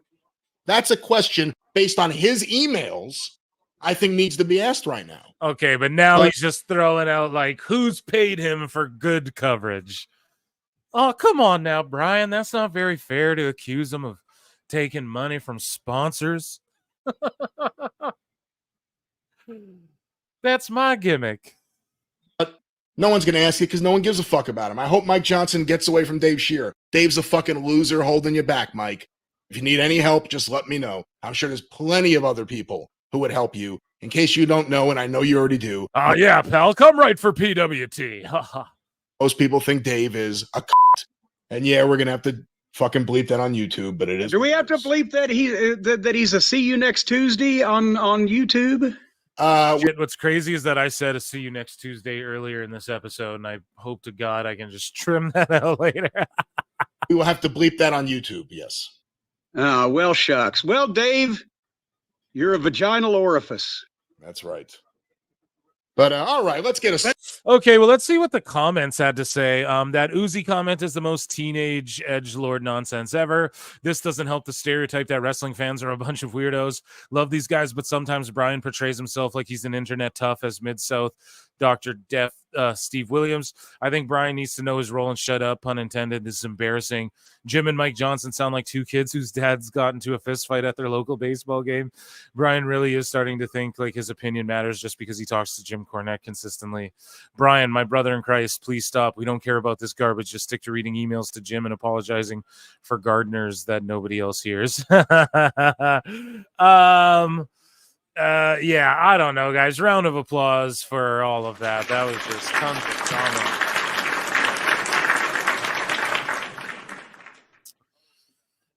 Speaking of drama, we have like IWC people who want to like fist fight each other and shit. My closing thoughts on all of that. Yeah, Dave, you're taking stuff personally. Brian didn't trigger me that hard, but I get why it would irk some people. And Jim is, of course, just like being hilarious the whole time. And like, you know, it's just sort of the voice of reason. I can't believe he even indulged Dave Shearer with as much as he did with those back and forth emails or long email chain rather. So moving along though, we got other IWC sickos who want to like fight each other and all of this shit. So let's look into this. So this guy Corey Brennan of Fightful. Okay, now he's made the show a few times for some pretty bad takes. And then lock betting ex Billy Boy, you know, I've talked about him a bunch too. So these guys are both just like, well, let's just read this. So this Corey Brennan guy goes, hey, Lock Betting X, when you're done asking your kid about wrestlers' dick sizes. So I guess Billy was on a podcast and like, so Billy like goes to these shows with his kid, right? And like I'm not bringing like kids and shit into stuff. That's always weird to me, but he's like at the hotels and his kid asks for autographs from the wrestlers and shit, right? Naturally. Now people go, oh, Billy, you use your kid so you can get the autographs and shit. I mean, maybe, I don't know. He's a kid, right? So, I mean, is he faking the funk? I don't know. And he does podcasts with his son sometimes where they like rate wrestling. And I'm like, damn, he should lean into that. Like Rey Mysterio went on and like his kid interviewed Rey. And I'm like, this is quality content, man. Like you could really, but controversy is where these people like to dwell. And some may say the same about me, but I just observe it all and talk shit and try and be funny about it. I don't really, I don't involve myself to this depth about any of this, Michael Drouillard for $5 says they asked Aubrey what she thought about Roman Reigns. And she says, oh no, I only wear Reigns that are American made. Oh my goodness. That's such a fucking deep layered dad joke right there, guys. They asked Aubrey what she thought about Roman Reigns, and she says, oh no, I only wear American Reigns. Do you know what I'm saying? I only wear Reigns that are American. What? That's fucking funny, dude. That's a good one. Thank you for paying $5 just to get that one off, but that was gold. Ladies and gentlemen, round of applause for Michael Drouillard for that clever. That was almost like a two-layered dad joke. I appreciate you, my good bruv. Good to see you here too. Let us know what you use that gift card on. If you use it, what as well. Let us know if you used it or what you do use it on. And yeah, shout, buddy. So, anyways, I guess Billy Body asked his son, like, who saw a wrestler in a bathroom, like, how big his dick was or something. Fucking weird. I didn't hear that episode. I must have missed that one. So, that's I don't know if he did that. Whatever. I'm not fucking getting involved in people's family lives or anything like that. But I mean, yeah, kind of weird. Maybe you can realize I told you I'd be in London and this weekend and you hid like a little bitch. So if you guys remember, Billy Body and SRS already got in each other's faces. Here's another fightful dude trying to throw down. I say, fucking do it, man. Set up a charity boxing match and let Billy fight all these guys because he goes off down here. And I don't know, these guys were chirping at each other. I'll be in Glasgow for Clash and London for All In. No need to come to Ireland. Let's see if you'll run for me like you have Cass Hole, Sean Rossap, and many more. I would. It's just like, guys, this is all over wrestling news. Actually, I don't know. I think it goes deeper. So here, this guy's DMing. That's your problem, you fat fuck. You sheep all follow each other. You believe WrestleTix, not reality. So are they fighting over WrestleTix's reporting of the 55K? Because actually, Billy did respond under one of my tweets, something that one other person had mentioned to me privately, that there was only 35 to 40K tickets sold for this event and the rest are padded numbers again. And I told y'all I don't want to get into all that, but I think that's what Billy's referring to here in this. So where was you tonight? You'd be in hospital now if you ran into me. Sorry guys, it's funny to me because even like the sheer gym stuff and like the Brian making the I'm gonna Uzi everything, it's just funny. Like we're all fighting over wrestling news, bro. It's the funniest shit, man. That's why you come to PWT. We're just gonna laugh at all this shit. So you see no other media outlets in the entire world acting like this. Corey responds, so we should just let Billy say horrendous things about us, make up lies about us, and present himself as a tough guy while he runs like a bitch. Yeah, I mean, they've just been beefing. Account suspended. So there you go. Billy's probably suspended again. Dude gets suspended all the time. And yeah, I think it's well, okay, that's the end of it because they must have deleted it all. Yeah, they did. So there was a myriad of responses of back and forths of like, I'll knock you out and all this shit, like back and forth. But dude got his whole account suspended, and that is unfortunate. to get your whole account. Sorry, I'm getting a phone call. To get your whole account suspended for, but who knows, maybe making threats. Billy's not afraid to say some pretty wild shit, online. So who knows if it was because making physical threats back and forth, but this guy's doing the same thing. Corey Brennan as well. Like, not to, if I'm going to be the old fence sitter Phil here, I got to call it like I see it. Like, they're both saying they're going to fight and shit. So I don't know to the extent it went to, but there was like a million back and forths. They're all seemingly gone. So I guess, and maybe that's also the account that's suspended. That's probably down here with this Phil Mark bookmark was here from that suspended Billy Boy situation. So yeah, guys, that's the IWC sicko segment for the evening. I hope you guys enjoyed that. Very long and lots of people fighting, and it's pretty funny. It's still real to me, damn it. Billy is a nut. Yeah, he's nutty. He is right about wrestling. Like, he'll break stories, like, and then other people catch him later. And I don't know how much of that he's doing anymore. He's like, speaking of being hidden with a paywall, I believe his whole podcast is. I've invited him on this show. I'll invite anyone on this show, guys. I'm not afraid. Like, even the canceled people or whatever. Like, I know he goes off about like the SJ dubs and all that type of shit. And it's like, I'll have anybody like that on, as long as, like, it's not like I'm fucking got to agree. You guys hear me yell at Chris Connors all the time. Duke's coming on. Duke Loves Wrestling. And we have a huge disagreement about CM Punk. And we're going to fucking get into it about it. Trust me. Like, and it's going to be a solid, a great, awesome debate back and forth about, he believes Punk was a bully and was strong-arming people. And I just believe, like, well, you guys know what I believe because you listen to the show, and we're going to debate that because it is like the year anniversary of the whole brawl in, brawl out, all of those situations. So, turning the frogs gay. So there's like, yeah, just a brawl. Like, the Kingdom came out, everyone's brawling. It's just meaningless. Taven and Bennett were in the tag match, but they're there to hold up Roderick Strong. So it's Hook versus Roderick Strong next, I guess. Like, I don't know. Just messy AEW, man. That's all I can say. Let's take a gander into. I did all of my Dave Meltzers with Marie Shadows today, and we will be tomorrow, Time Cop in the morning. You guys will hear that podcast, so tune into that. You'll hear the Dave Meltzer moment of the week. Let's watch this Mercedes Moné. She just opened the segment like, hello, wrestling. And Camille's looking fine like wine, and they're having private parties here with them, and they're in some sort of backstage party.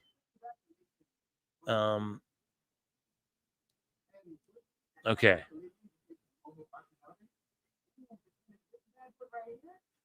They're plugging, like, in center focus is a New Japan belt, and they're talking about capital punishment or whatever, the New Japan show. I don't get why.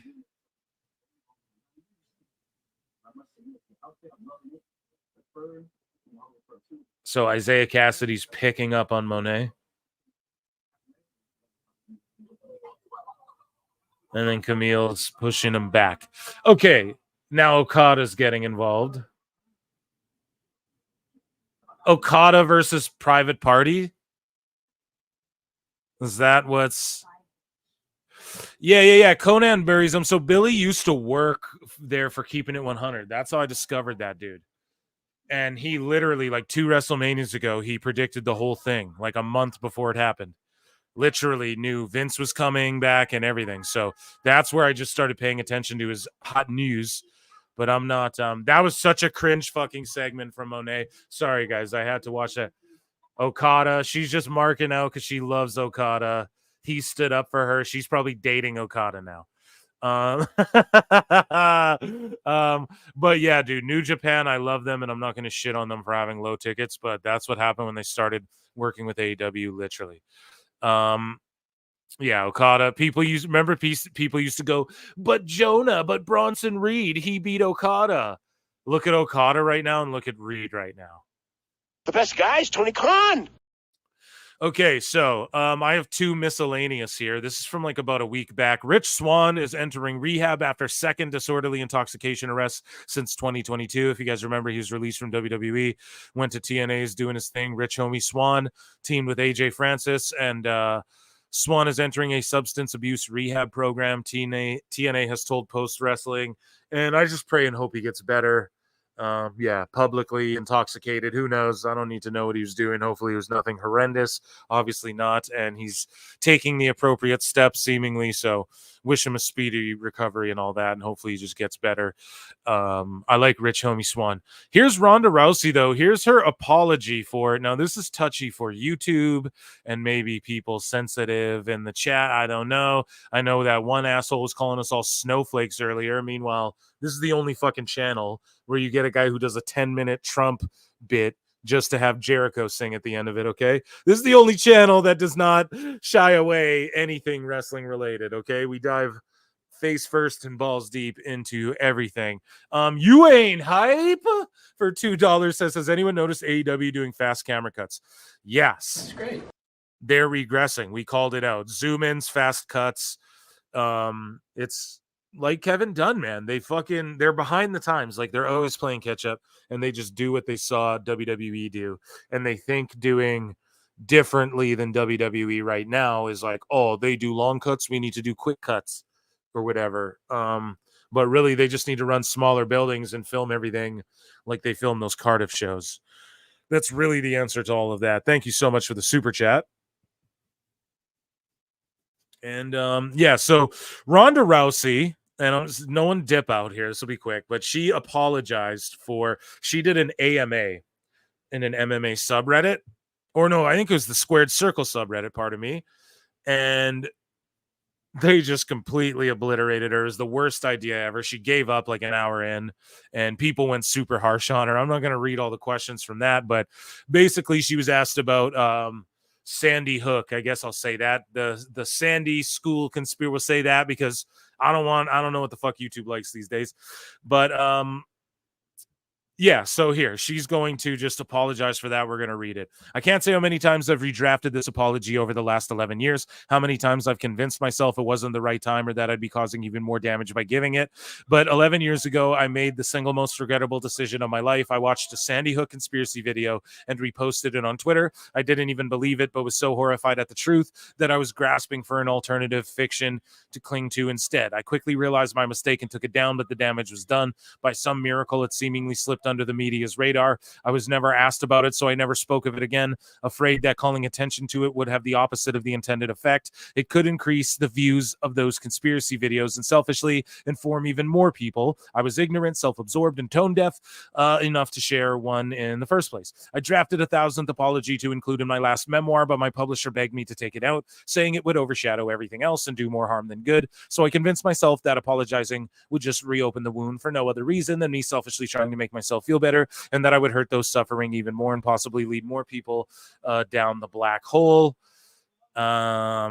Very vulnerable here, Rhonda. I appreciate this, of conspiracy bullshit by it being brought up again, so I could try to shake the table of being a Sandy Hook truther, but honestly, the label, pardon me, dyslexic, but honestly, I deserve to be hated, labeled, detested, resented, and worse for it. I deserve to lose out on every opportunity. I should have been canceled. I would have deserved it. I still do. I apologize. This came 11 years too late, but that to those affected by the massacre from the bottom of my heart and depth of my soul, I am so sorry for the hurt I caused. I can't even begin to imagine the pain you've endured, and words cannot describe how thoroughly remorseful and ashamed I am of myself for contributing to it. I've regretted it, etc., etc. You guys get the idea, okay? They will only make you feel powerless, afraid, etc., etc. So kudos to her for apologizing, I guess, if that helps people. If that helps people cope or whatever. I don't know. If it helps her feel better, that's awesome. I don't know. But at the end of the day, like, this is what Chelsea Green, and I got into this debate with Chris Connors. I was on Last Call podcast again today, and he was, and of course we were debating, and he was talking about Tessa Blanchard coming back to TNA, and Chelsea Green basically responded to Tessa Blanchard claiming that she had like self-deletion thoughts after she was sort of canceled from wrestling. You know, Chelsea Green was like, look, all we want is an apology. We just want you to like own up to what you did. That's the one thing you haven't done, you know? And yeah, I just think like it's good to at least just like apologize for whatever. Now Ronda Rousey is doing like a GoFundMe. She needs like 20 grand to do like a graphic novel, and there's all these other conspiracies that she's like her book didn't do that good, and it didn't perform that well, and that she might be hurting for money and all that. I don't know how that could be true. She's made so much of it in her career, both careers, that I don't know if that would be true, but she is doing a GoFundMe to try and get like a graphic novel off the ground. So I don't know. Shout her out. Mariah May. Yeah. Good thing they slapped the title on her. Hey folks. Yeah. So let's dive into some WWE news now as we watch Dynamite, which is a little sort of silly, I guess. Not really silly, but this goes way back. This goes back like almost 2 weeks ago, guys. So I hope you're ready for this.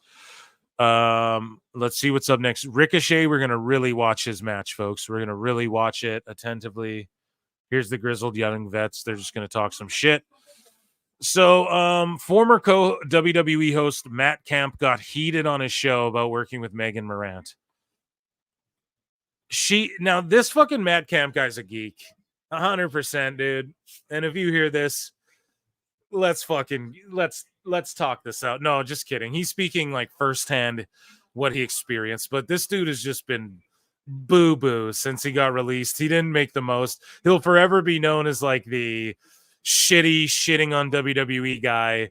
He could have probably went and parlayed his time at WWE into a job like anywhere else. Could have worked Tony Khan for some money. And instead, the motherfucker just makes it be known that he's a guy who just wants to trash his former employer and all this shit. It's just so like, he's just sad that he got let go for this podcast. No one was fucking really watching. And he's just sad he got passed up. You know, that's how I feel with this Matt Camp guy, but whatever. We'll read. He buries this girl, I believe.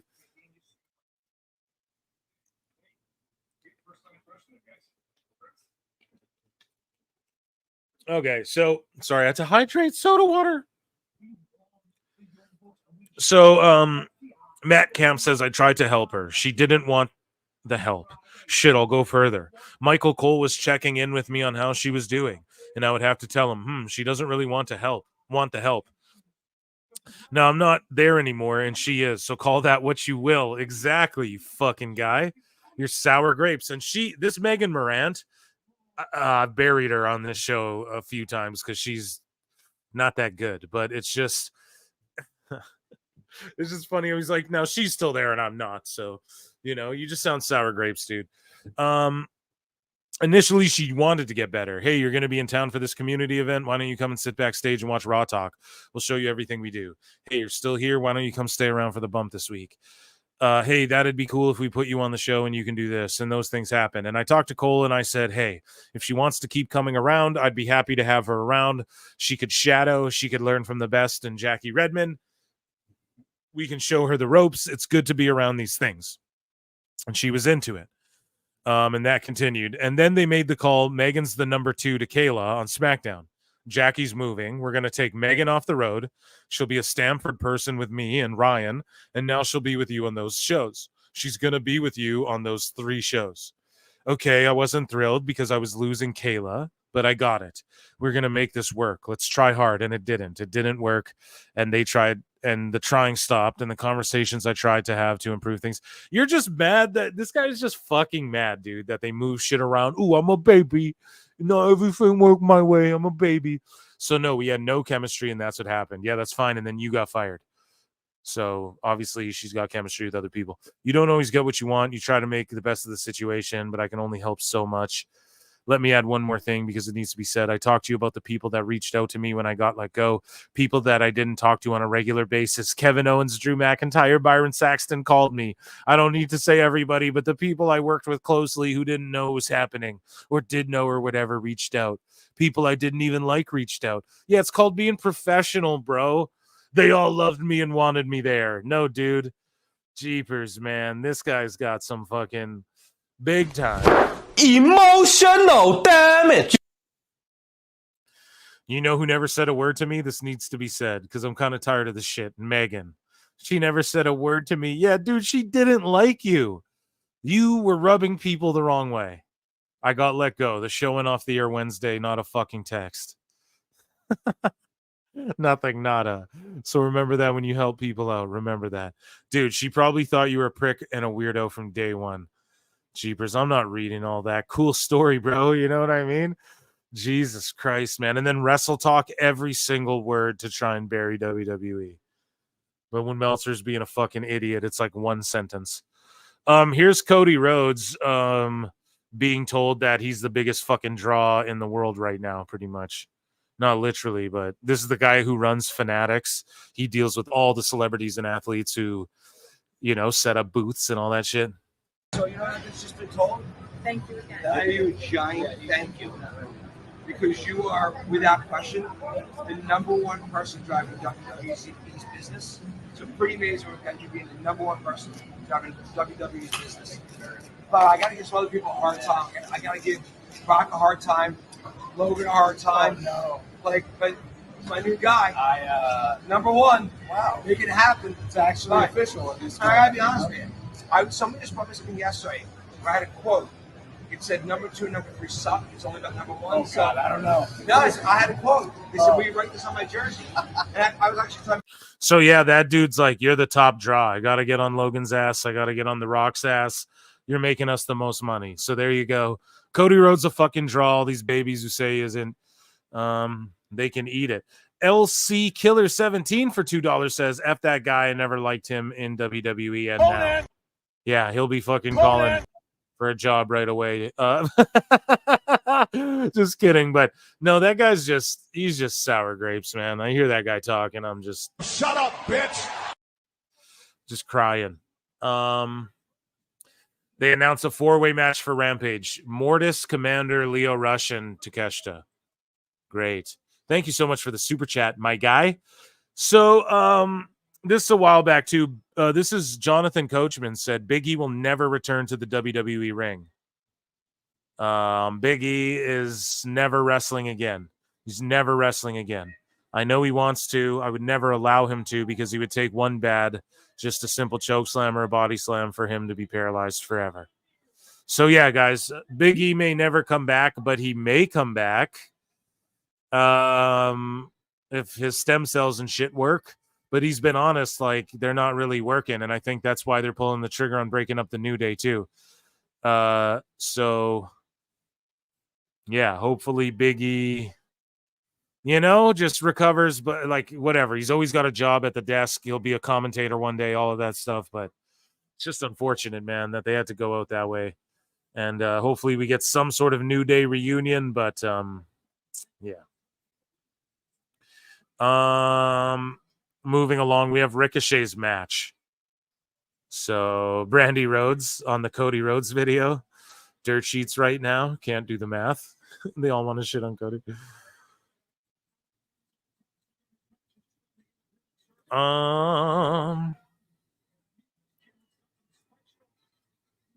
Here's a video of Rhea Ripley stopping for a young fan right here. Go out of her way. Hey, hold on.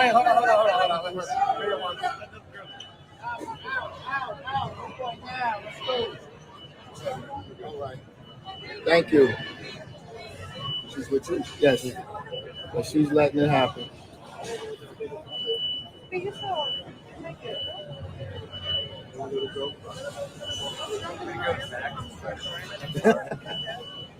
Yeah, she loves her little kid fans. Like you see videos of her. Thank you.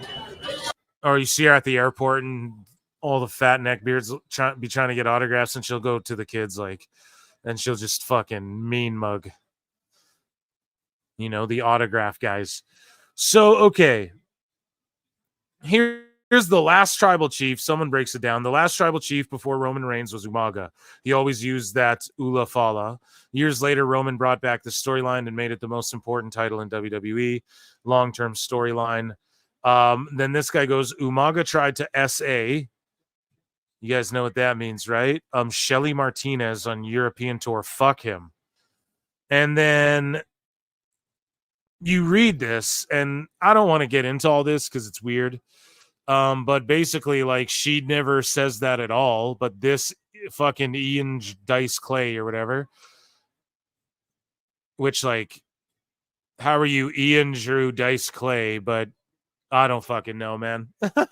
He's not Dice is a very dirty comedian who makes some crazy ass jokes. So it's weird that you would be like, fuck him, and like misinterpret the story. But basically, like, they were all drinking and Umaga tried hooking up with her and she was like, no. And then she admits it here that he left the fucking room and didn't do shit. And then she's like, but other people did do stuff to me. And then this guy's just like, Umaga tried to do bad shit to Shelly Martinez.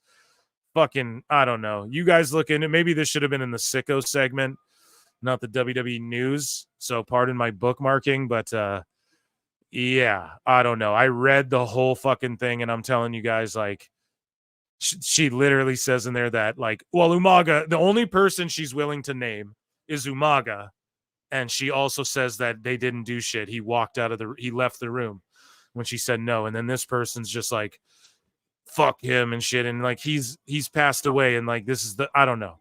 Craziness. I don't know. Whatever. Look into that yourselves. Jose, the assistant, was seen arriving to SmackDown in Orlando with Andrade last week.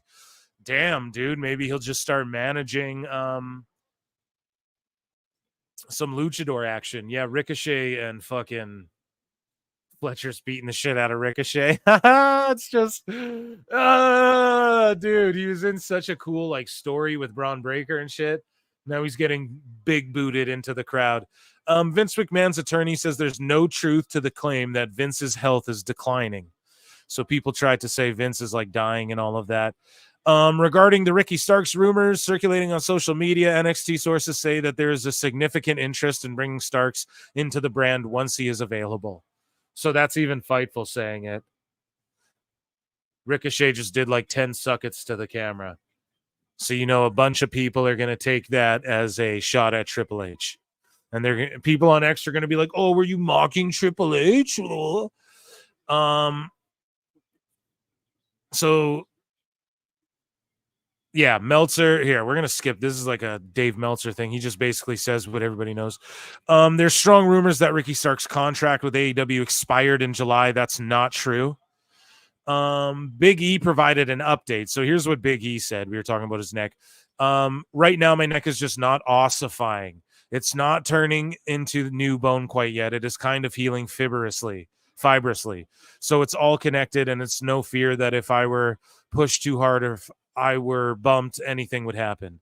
I'm not really in the position right now to be cleared medically because of the nature of what we do is very physical and taking bumps, etc. We understand. Just praying for Big E, man. Hopefully he can come back. Here's John Cena on Club Shay Shay saying who the greatest of all time is. And here's who he named. Shout out Club Shay Shay. Oh, am I stealing from Club Shay Shay? Snowflakes. Ooh. And it's amazing that I'm saying a still active talent with years in front of him is the greatest of all time. Wow. But he's been in it since 2012. I had to work my way up. I started on the bench and then got onto the Saturday program and then just lost every match. He came in with the Shield in a really high level spot and never wavered. Even when the fans didn't like him, he was still in a main event spot. He's been in a main event lens for over a decade now, and he's brought through his clock, and you could say whatever force has helped it. But in 2012, the stock was trading at $11. WWE or TKO stock's now at 117. Wow. That's on his shoulders. There isn't a better indication of, and I know it's a team effort. Nobody does it alone. But like you say, in AR Gold, that's just John Cena's opinion. That's just his opinion. Why would the numbers matter if he's good? Because the whole point of wrestling is to entertain people, and the more people who are entertained by your shit means it's the best shit. Stupid dumb fuck. Hey, that to me is like, that's some serious shit. Yeah, and for me, I got to give her respect where respect is due. And Joe's smart, passionate about the business, multi-generational athlete, has respect for his family, has respect for the locker room, has respect for the business. He's a very, very smart performer and somebody I respect. He would be my greatest of all.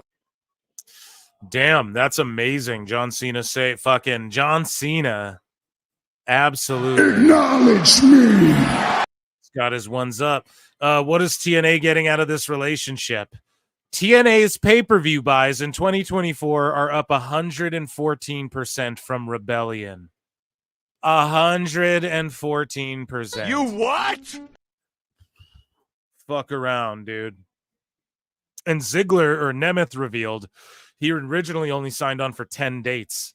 And then they keep extending it, and because he's having such a good time there, and it's so good. Like, it's very telling of their business. So Emergence Friday, I'll be going live for that. CM Punk responds to the idea that there would be similar incidents involving him in WWE that happened in AEW. That's all bullshit. None of that stuff is reality. He's a cancer, and listen, not everybody gets nice me, but I treat you accordingly. If you're a piece of shit and you act that way to me, I will treat you that way. If you're nice, you're smiling, you want to have a good time, let's have a good time. I'm all hugs. And it's not like I'm two different people. There's just certain people, the ones that spread those lies, the ones that say those things about me. It's because they can't control me. They can't control the things I do and I say, and they absolutely hate that. So they try to control the way other people feel or see me, and it's bullshit. You're going to have to make your own judgment. You're going to have to draw your own conclusions. Hell yeah, dude. That's why Punk's the fucking man, dude.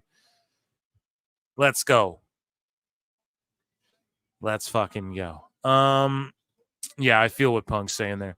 Netflix announced today that they have seen 150% increase in ad sales thanks to shows like WWE Raw, Christmas Day NFL games, Squid Games, Wednesday, Outer Banks, Love is Blind. Netflix's global viewership for their ad tier rose from 23 million in January to 40 fucking million. And these people are trying to tell you that the Netflix thing isn't a good thing, man. Look how much they almost doubled their fucking viewership when their ad tier rose. Their ad tier rose and they doubled up.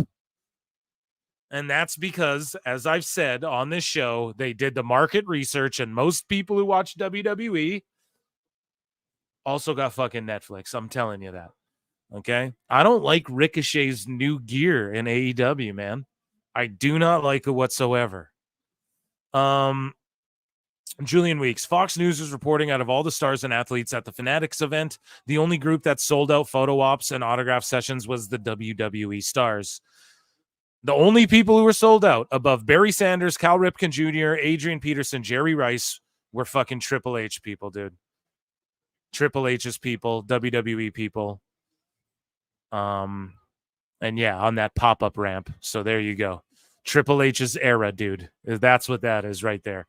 Logan Paul's response to the viral video. So, okay, there's a video here. I'll play Logan's response. So I thought this was fucked up, but it turns out people broke it down and no, like he didn't push this dog. I kick your dog. You kick my dog. But yeah, this is, I don't know. Let's just play Logan's response to him. Everybody said he pushed a dog into the ocean or the river or the lake or whatever. Let's see. I don't believe I believe after you watch it in slow-mo, like you're actually like, oh yeah. Like if you just watch the video, it looks like someone pushed the dog, but he is absolutely right. He breaks it down like scientifically here. You know, they were trying to like save the dog, I guess, but here's his response. In today's episode of What Can We Make Up About Logan Paul to Get Him Canceled? A video from 4 years ago circulating where my dog Broly jumped off a boat. They're trying to say that I pushed my dog off the boat for content, which look, I know I've done some crazy stuff for content, but this accusation is on some serial killer shit. So the first thing I did was immediately revisit the original video. And even back then, 4 years ago, I clarified in the comment section, pinned comment that he was not pushed. Also, if you know anything about dogs, watch his body language. His head is straight. His eyes are locked onto something. Broly is the one who initiated the jump from a pound bouncing position, and his tail as well remains curled throughout the jump. If he were pushed, like forced to get off the boat against his will, he would have been scared and his tail would have been tucked between his legs. But since it was curled, it shows that he was comfortable and shows that it was a self-induced jump. Now for the hands, there are 2 hands, one on the top of his back, one on his tail to try to prevent him from jumping in, but he obviously escaped our grasp and jumped in anyways. And you can see the one on the top, which I believe was my hand, kind of like follow him in just because I was trying to keep him from going, and he went in the water, and so then I had to go in after. Now 2 of the original tweets saying that I pushed my dog in the water were deleted after I responded with the original video in slow motion and HD and said 4 years later. Yeah, I don't know. He didn't try to kill the dog, guys. I don't know. We're trying to cancel Logan Paul again. I don't know. He didn't do it. He's innocent. God damn it. E-fapping with Logan. Yeah, exactly. I'm more interested. Like, what about those NFT shits he was pulling, bro? What's going on with all that? So WWE security. So this is fucked up. WWE security has been confiscating Roman Reigns signs from fans. Apparently, they're letting Cody Rhodes signs in. Why are they trying to suppress Roman fans from bringing signs in? What the hell is going on? So here's you can't convince me that's not a fucking slight. Take away Roman and Jay signs, yet let in Cody signs. WWE is so gross, and this is just one of many to prove it. So why? What was WWE doing here? Look at this. From what I've seen so far, these pictures are floating around. Can clearly see we want Roman. It's our first SmackDown, yet it's confiscated. Yet the tweet it's replying to shows plenty of other signs getting in. Why were so many signs taken from us in Orlando, Florida on August 16th? Had no offensive or non-WWE, mostly Roman Reigns left a bad taste in our mouth, especially when you see the other city next week full of signs, Triple H. So, like, what was going on here, folks? There's a conspiracy afoot. WWE. What are you guys doing? What is WWE doing?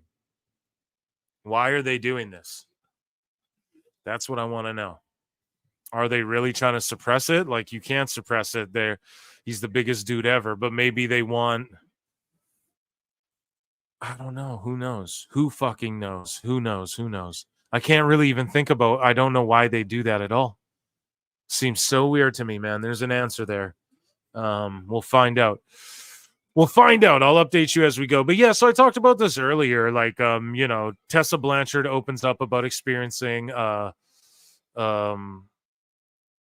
suicidal thoughts and anxiety due to the lows of her wrestling career, I guess is the word I'll use. And then Chelsea Green just said, I don't wish self-harm or thoughts of deletion on anyone and hope she has found peace. However, I am sorry goes a long way. Or a simple I am sorry goes a long way. We haven't heard that yet. Accountability matters, and a redemption tour of interviews won't erase the actions of an egotistical bully.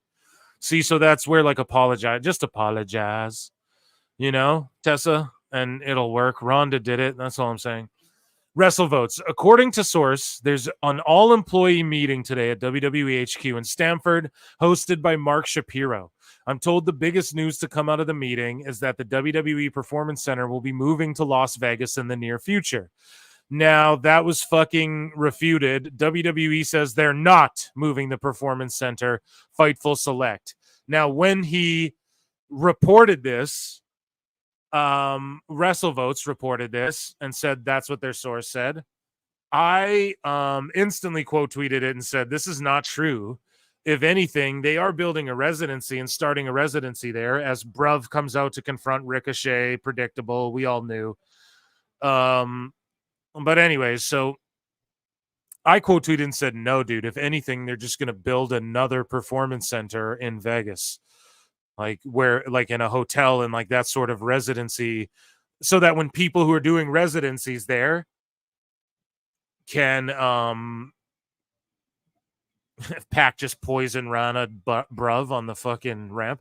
But yeah, so when people do residencies there, like when they rotate in and out, when the superstars who are doing NXT, WWE shows or whatever in Las Vegas, they'll stay in the hotels there. Like UFC already did all this. They put a PI there, they have their Apex Center, and they have a hotel. Like literally the fucking fighters can stay there and just walk over the building next to them, and and that they're going to set the same thing up just over like West Coast, and have like a West Coast base. They're not going to close everything Orlando.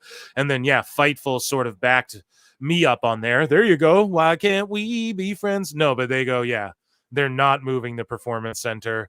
And then WrestleVotes was squirming, and he was like, not squirming. I don't want to shit on him, but it was just a bad take. Like they told him some fake shit. But yeah, I didn't bookmark anymore. But he was like, well, listen, they said it's a long-term plan for like in the long term. And it's like, dude, your source misheard what the fuck he heard. You know what I mean? Like whatever he heard, they're just gonna build another PC there. They're not just getting rid of the PC in Florida. That makes absolutely no sense to do whatsoever. So yeah, Moxley's back here. He's just gonna beat up random guys. Watch. So this is an overrun with Moxley.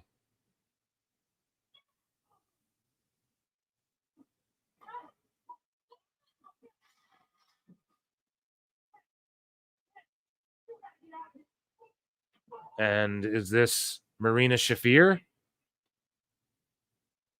No. So is Marina Shafir in the Blackpool Combat Club? Is that what this is?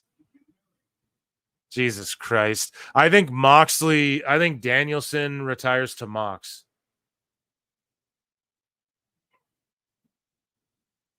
I think Mox, like they do a Blackpool, whatever. Marina Shafir's in the Blackpool Club or what the fuck? I don't know. That was okay. I guess. I mean, I don't know. So we're going to hear from Danielson during the overrun. Tony is giving Danielson the overrun that no one watches to announce his retirement. The best guy is Tony Khan.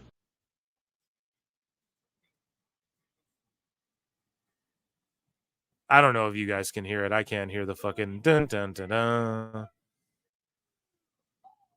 This is great. So here, let's see if Danielson retires. You know, you don't know me. Yeah, I think Mox will be done with the club, which will be cool. And that's why I think Moxley like jumps Danielson, and we get like Mox Danielson is the big whatever. Or maybe he'll be about to retire, and then Mox will come out and beat his ass or something. And then maybe they bring in Maria Shafir because Brie Bella and him will have a tag match or some shit. Who fucking knows, man? It's Tony Khan. It could totally happen, you know? But I always predicted Danielson's going to actually have a run with the belts before he hangs it all up, you know? Like it's all a swerve, and he's actually going to defend it a few times until the new year or whatever. So we're going to hang out here and make money off of AEW and EFAP his promo. It's shitty he's going to retire in front of like 1,500 people, but it is what it is. So, and then I got a couple more WWE news for you guys. So they're chanting, "You deserve it. You deserve it," but they're not in unison, and there's only 1,000 of them. So, but yeah, the whole performance center thing, though. After trying and failing and trying and failing and trying and failing and trying and failing. Okay, Danielson's cutting his promo. We're listening. Brian Danielson, the American Dragon. You ain't hype for $5 says, I think Daniel last match will be against Darby or Swerve at Wrestle Dream in Washington. You fucking No, I'm just kidding. No, that could be a good one. But do you really think that fucking one of those guys retire him, though? You're probably right. They're all from that area, so it's probably a good one. Who got to sit front row. And when I got to the back, Or he retires here and Tony Khan announces a fucking tournament. You what? the best day of my life. Thank you for the $5 super chat. You ain't hype. Earlier in the day, she went on a Peppa Pig double-decker tour bus, so that made it play a big role. It's talking about Peppa Pig. Okay, guys. I knew it even before she said that. I knew it when I got to the back and I saw my peers congratulating me. That's the That's his favorite moment of his whole career. He said that in Shoot. He's saying it in kayfabe. I believe him though too, because that's like a father thing. Like, you know, that's like his kids got to experience something special there, which like I'm sure is just means more to him than anything, than any personal selfish accomplishment, you know, that he, you know. Thank you, Brian. Yeah, so what did you say Wrestle Dream is in Washington? That'll probably be it. Yeah. That makes the most sense. That's a really great call. Then when I got to the press conference at the end of the show, they asked me the question, what's next? What's next? They asked him what's next. And, my contract with AEW expired on August 1st. He's working with no contract, a handshake. I'm going to be needing neck surgery sooner rather than How could he let Tony Khan, my family's ready for me to come. or like how could Tony Khan let another champion go with a handshake deal with his world title? Danielson's gonna retire. It's shitty. It's only in front of this low amount of people because but he had his moment, you know. Like I'm sure he doesn't care where it is. When I first got to AEW, one of the first things I said was thank you to the people who started this place. Because if you're here in the building tonight, you probably agree with me. AEW is awesome. Yeah, AEW's dope, man. He just said AEW's awesome. Professional wrestling my entire life, and the fact that AEW even exists makes pro wrestling better, and it's made my life better. He said the fact that AEW even exists makes pro wrestling better and made his life better. For sure. No, I have never argued against that for 1 second. That's just, it is true. Boys got more money. There's more place to work. I know it's like, damn, what, but like an Edge, I've said it a billion times. I'll never be mad at him for going and letting someone give him millions. He gave his fucking neck for my entertainment. Same with Danielson. I don't get mad at these people. It's like getting mad that Robert Downey's like, no, I want to be Dr. Doom for $95 million. He's not retiring, guys. Here we go. I knew it. I knew it. You have to have him have a run. The fact it hasn't happened yet is crazy.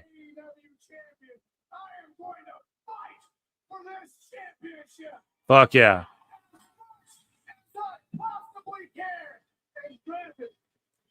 Don't get this twisted. As soon as I lose this, my full-time career is over. Damn. So as soon as he loses it, he's retired.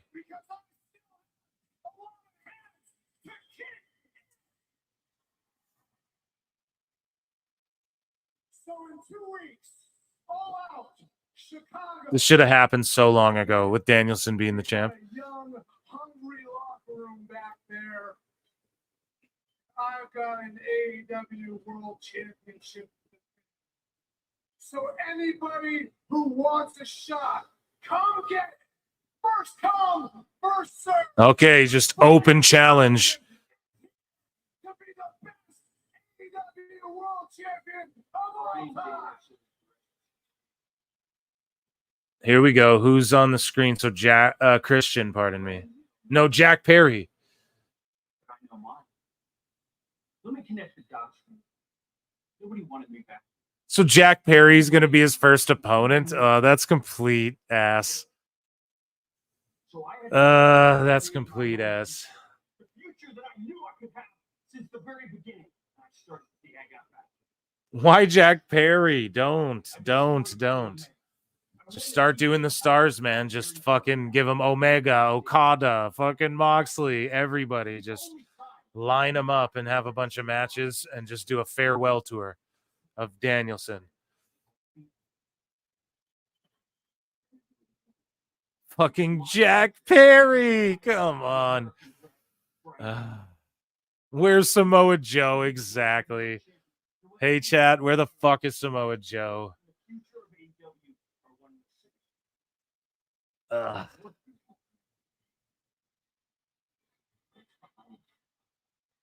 Your future's behind you. Boom. Oh, it's a pre-tape, and Jack Perry comes in the ring. Jesus. Yeah, I guess people do hate Perry, but it's like a turnoff. Like, people are not going to want to watch. Just people aren't going to want to fucking. I don't know. People aren't going to want to watch Danielson fight Perry. That's all I'm telling you, you know? Yeah, right. And with the world title, we're entering that phase, folks. We're going to see Cassidy and Perry and Darby Allin and these guys get in the line and win these fucking belts. One of these goofs are going to become the AEW world champion, dude.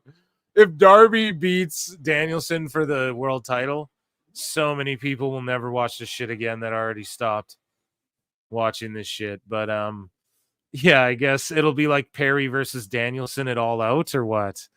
When is All Out? I don't even know. That's the problem. Is it on the same day as that NXT show, or what? You guys need to tell me. Chat, when is All Out? Anyways, though, that was Dynamite, I guess. That's nobody watched that overrun either. But yeah, so with the Performance Center thing, basically it's not going anywhere. WrestleVote's botched. We're done that. So shorter WWE PLE cards are expected to continue, and WWE are happy with how they turn out. So 5-6 matches, 7 if they want to get spicy. I agree. That's the right length. We've talked about it on the show. But it allows them to stack Raw and SmackDown. And exactly. What have I been telling y'all, man? You just give us a big fight feel for the go-home shows, and you're able to do that. Like, I know I argue with Chris Connors, like, what are we going to do with everybody? And it's like, don't worry, man. We will, it'll be fine, There's going to be room for everybody for matches. LC Killer 17 for $2 says, thank you, AEW. You guys saved me $50. This is great. The best guy is Tony Khan. Yeah, I don't know, guys. I don't know. All Out, we'll have to see about that. I don't know when it is. Chat will let me know, but it's just like, what's the interest in it? And is it this weekend? So save your $50. I don't know, September 7th, next weekend. Okay. So they don't want to compete. So, all right, that weekend, then we're going to do an all-in, all-out watch-along, pardon me, and hopefully nobody gets brawled out or slapped around, or maybe hopefully they do. Maybe that's a good thing. I don't know. I'll argue with Duke about it. But anyways, SmackDown runs in the same city as a PLE. Yeah, so you guys know what's up. Shorter cards for the pay-per-views, and then just having bigger, high-profile matches and stack up the go-home shows. So WWE is once again shaking up its announced teams for Raw and SmackDown. Beginning in September, Raw will be called by Joe Tessitore and Wade Barrett, which is the combo I did not expect, but that's awesome. And Michael Cole and Graves will handle the action on SmackDown. So when they go to Netflix, I don't know. I wonder if Graves is going to be on Raw then. Like, are they going to just go with Barrett and Tessitore? Maybe they have a new vision going forward.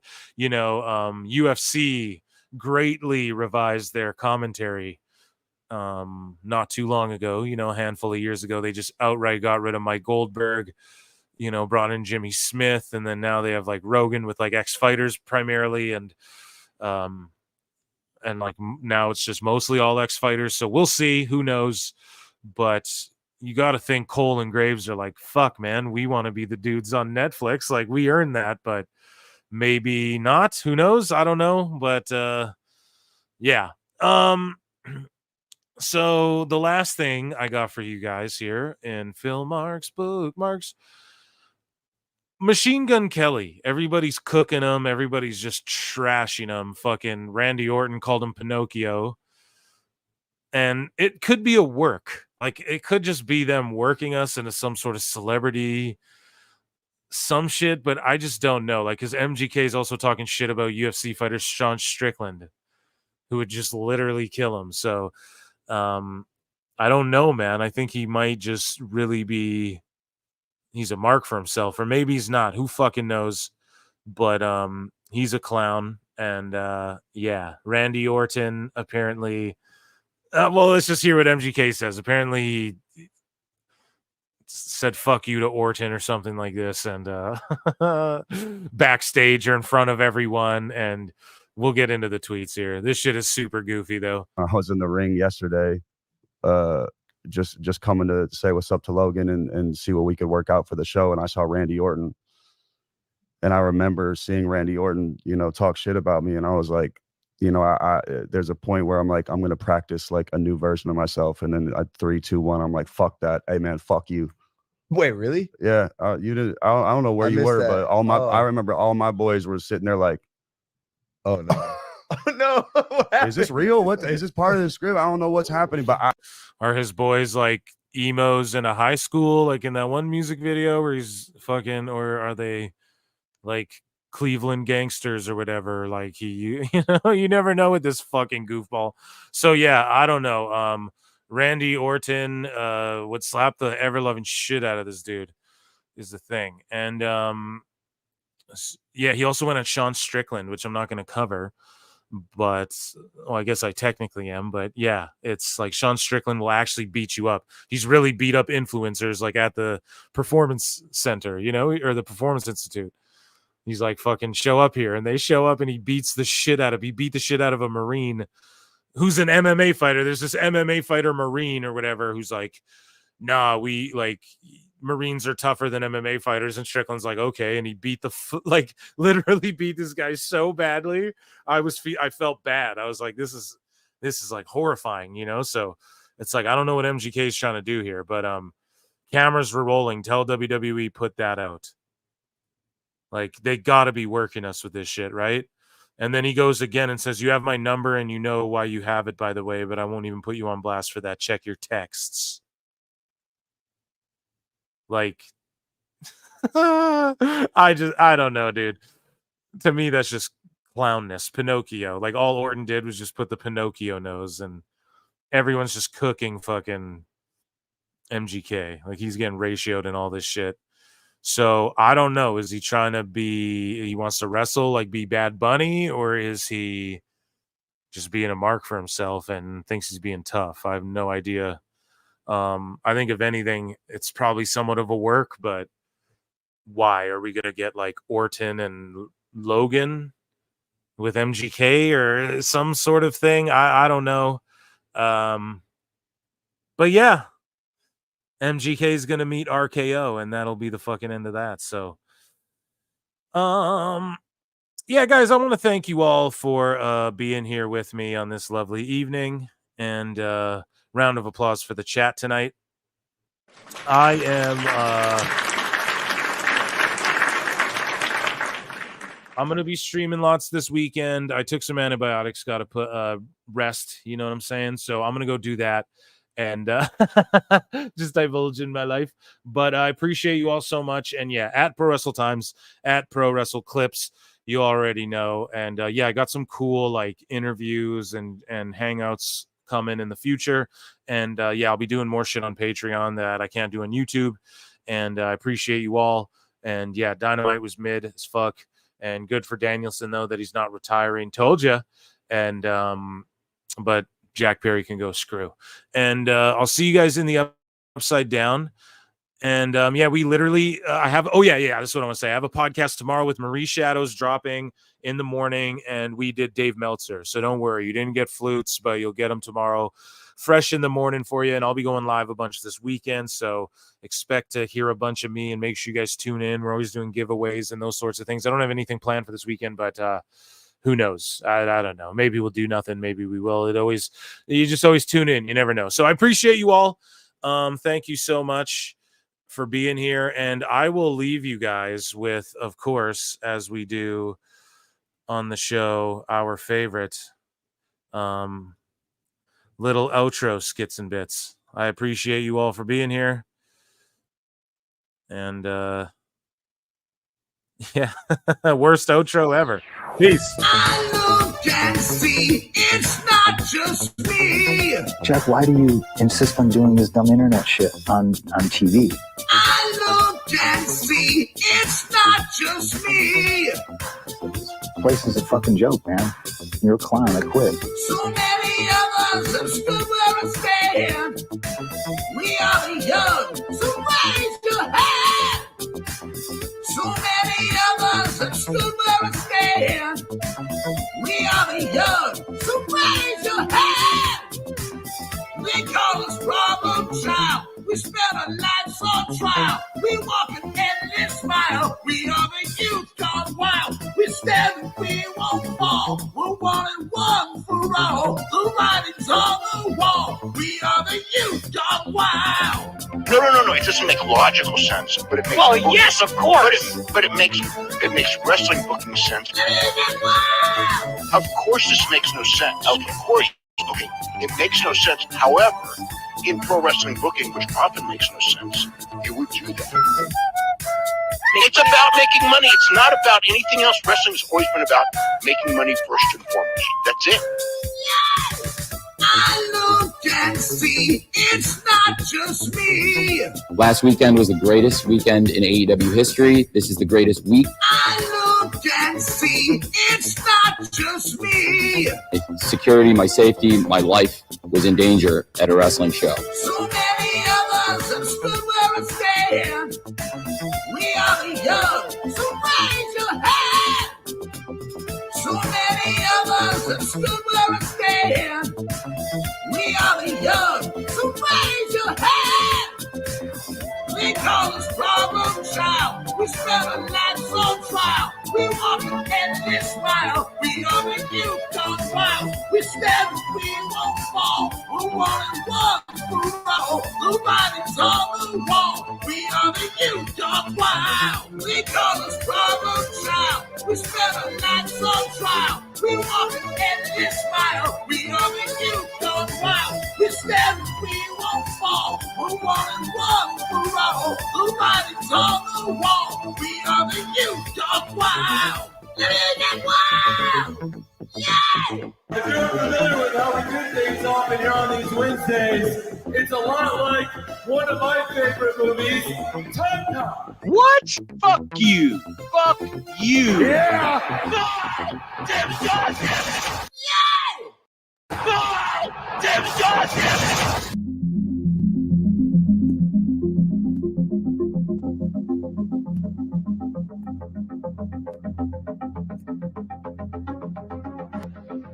Ladies and gentlemen, shit's about to hit the fan. The system is broken. It was time for a revolution. We could be the wrestlers that we want to be. We have our own stories. We make our own characters. Different. That's what makes us elite. I've been forced to vacate the AEW World Trios Championship.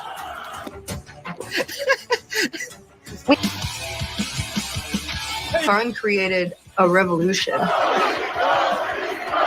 Show days, super chaotic. A lot of times we get here and we don't know what we're doing till hours, minutes before we go out there. There literally are, I think some weeks, 100 talents running around backstage. At that point, it caught Tony Khan's ear, and he started thinking, maybe I want to do this, and let's get together. And I guess the rest is history, right?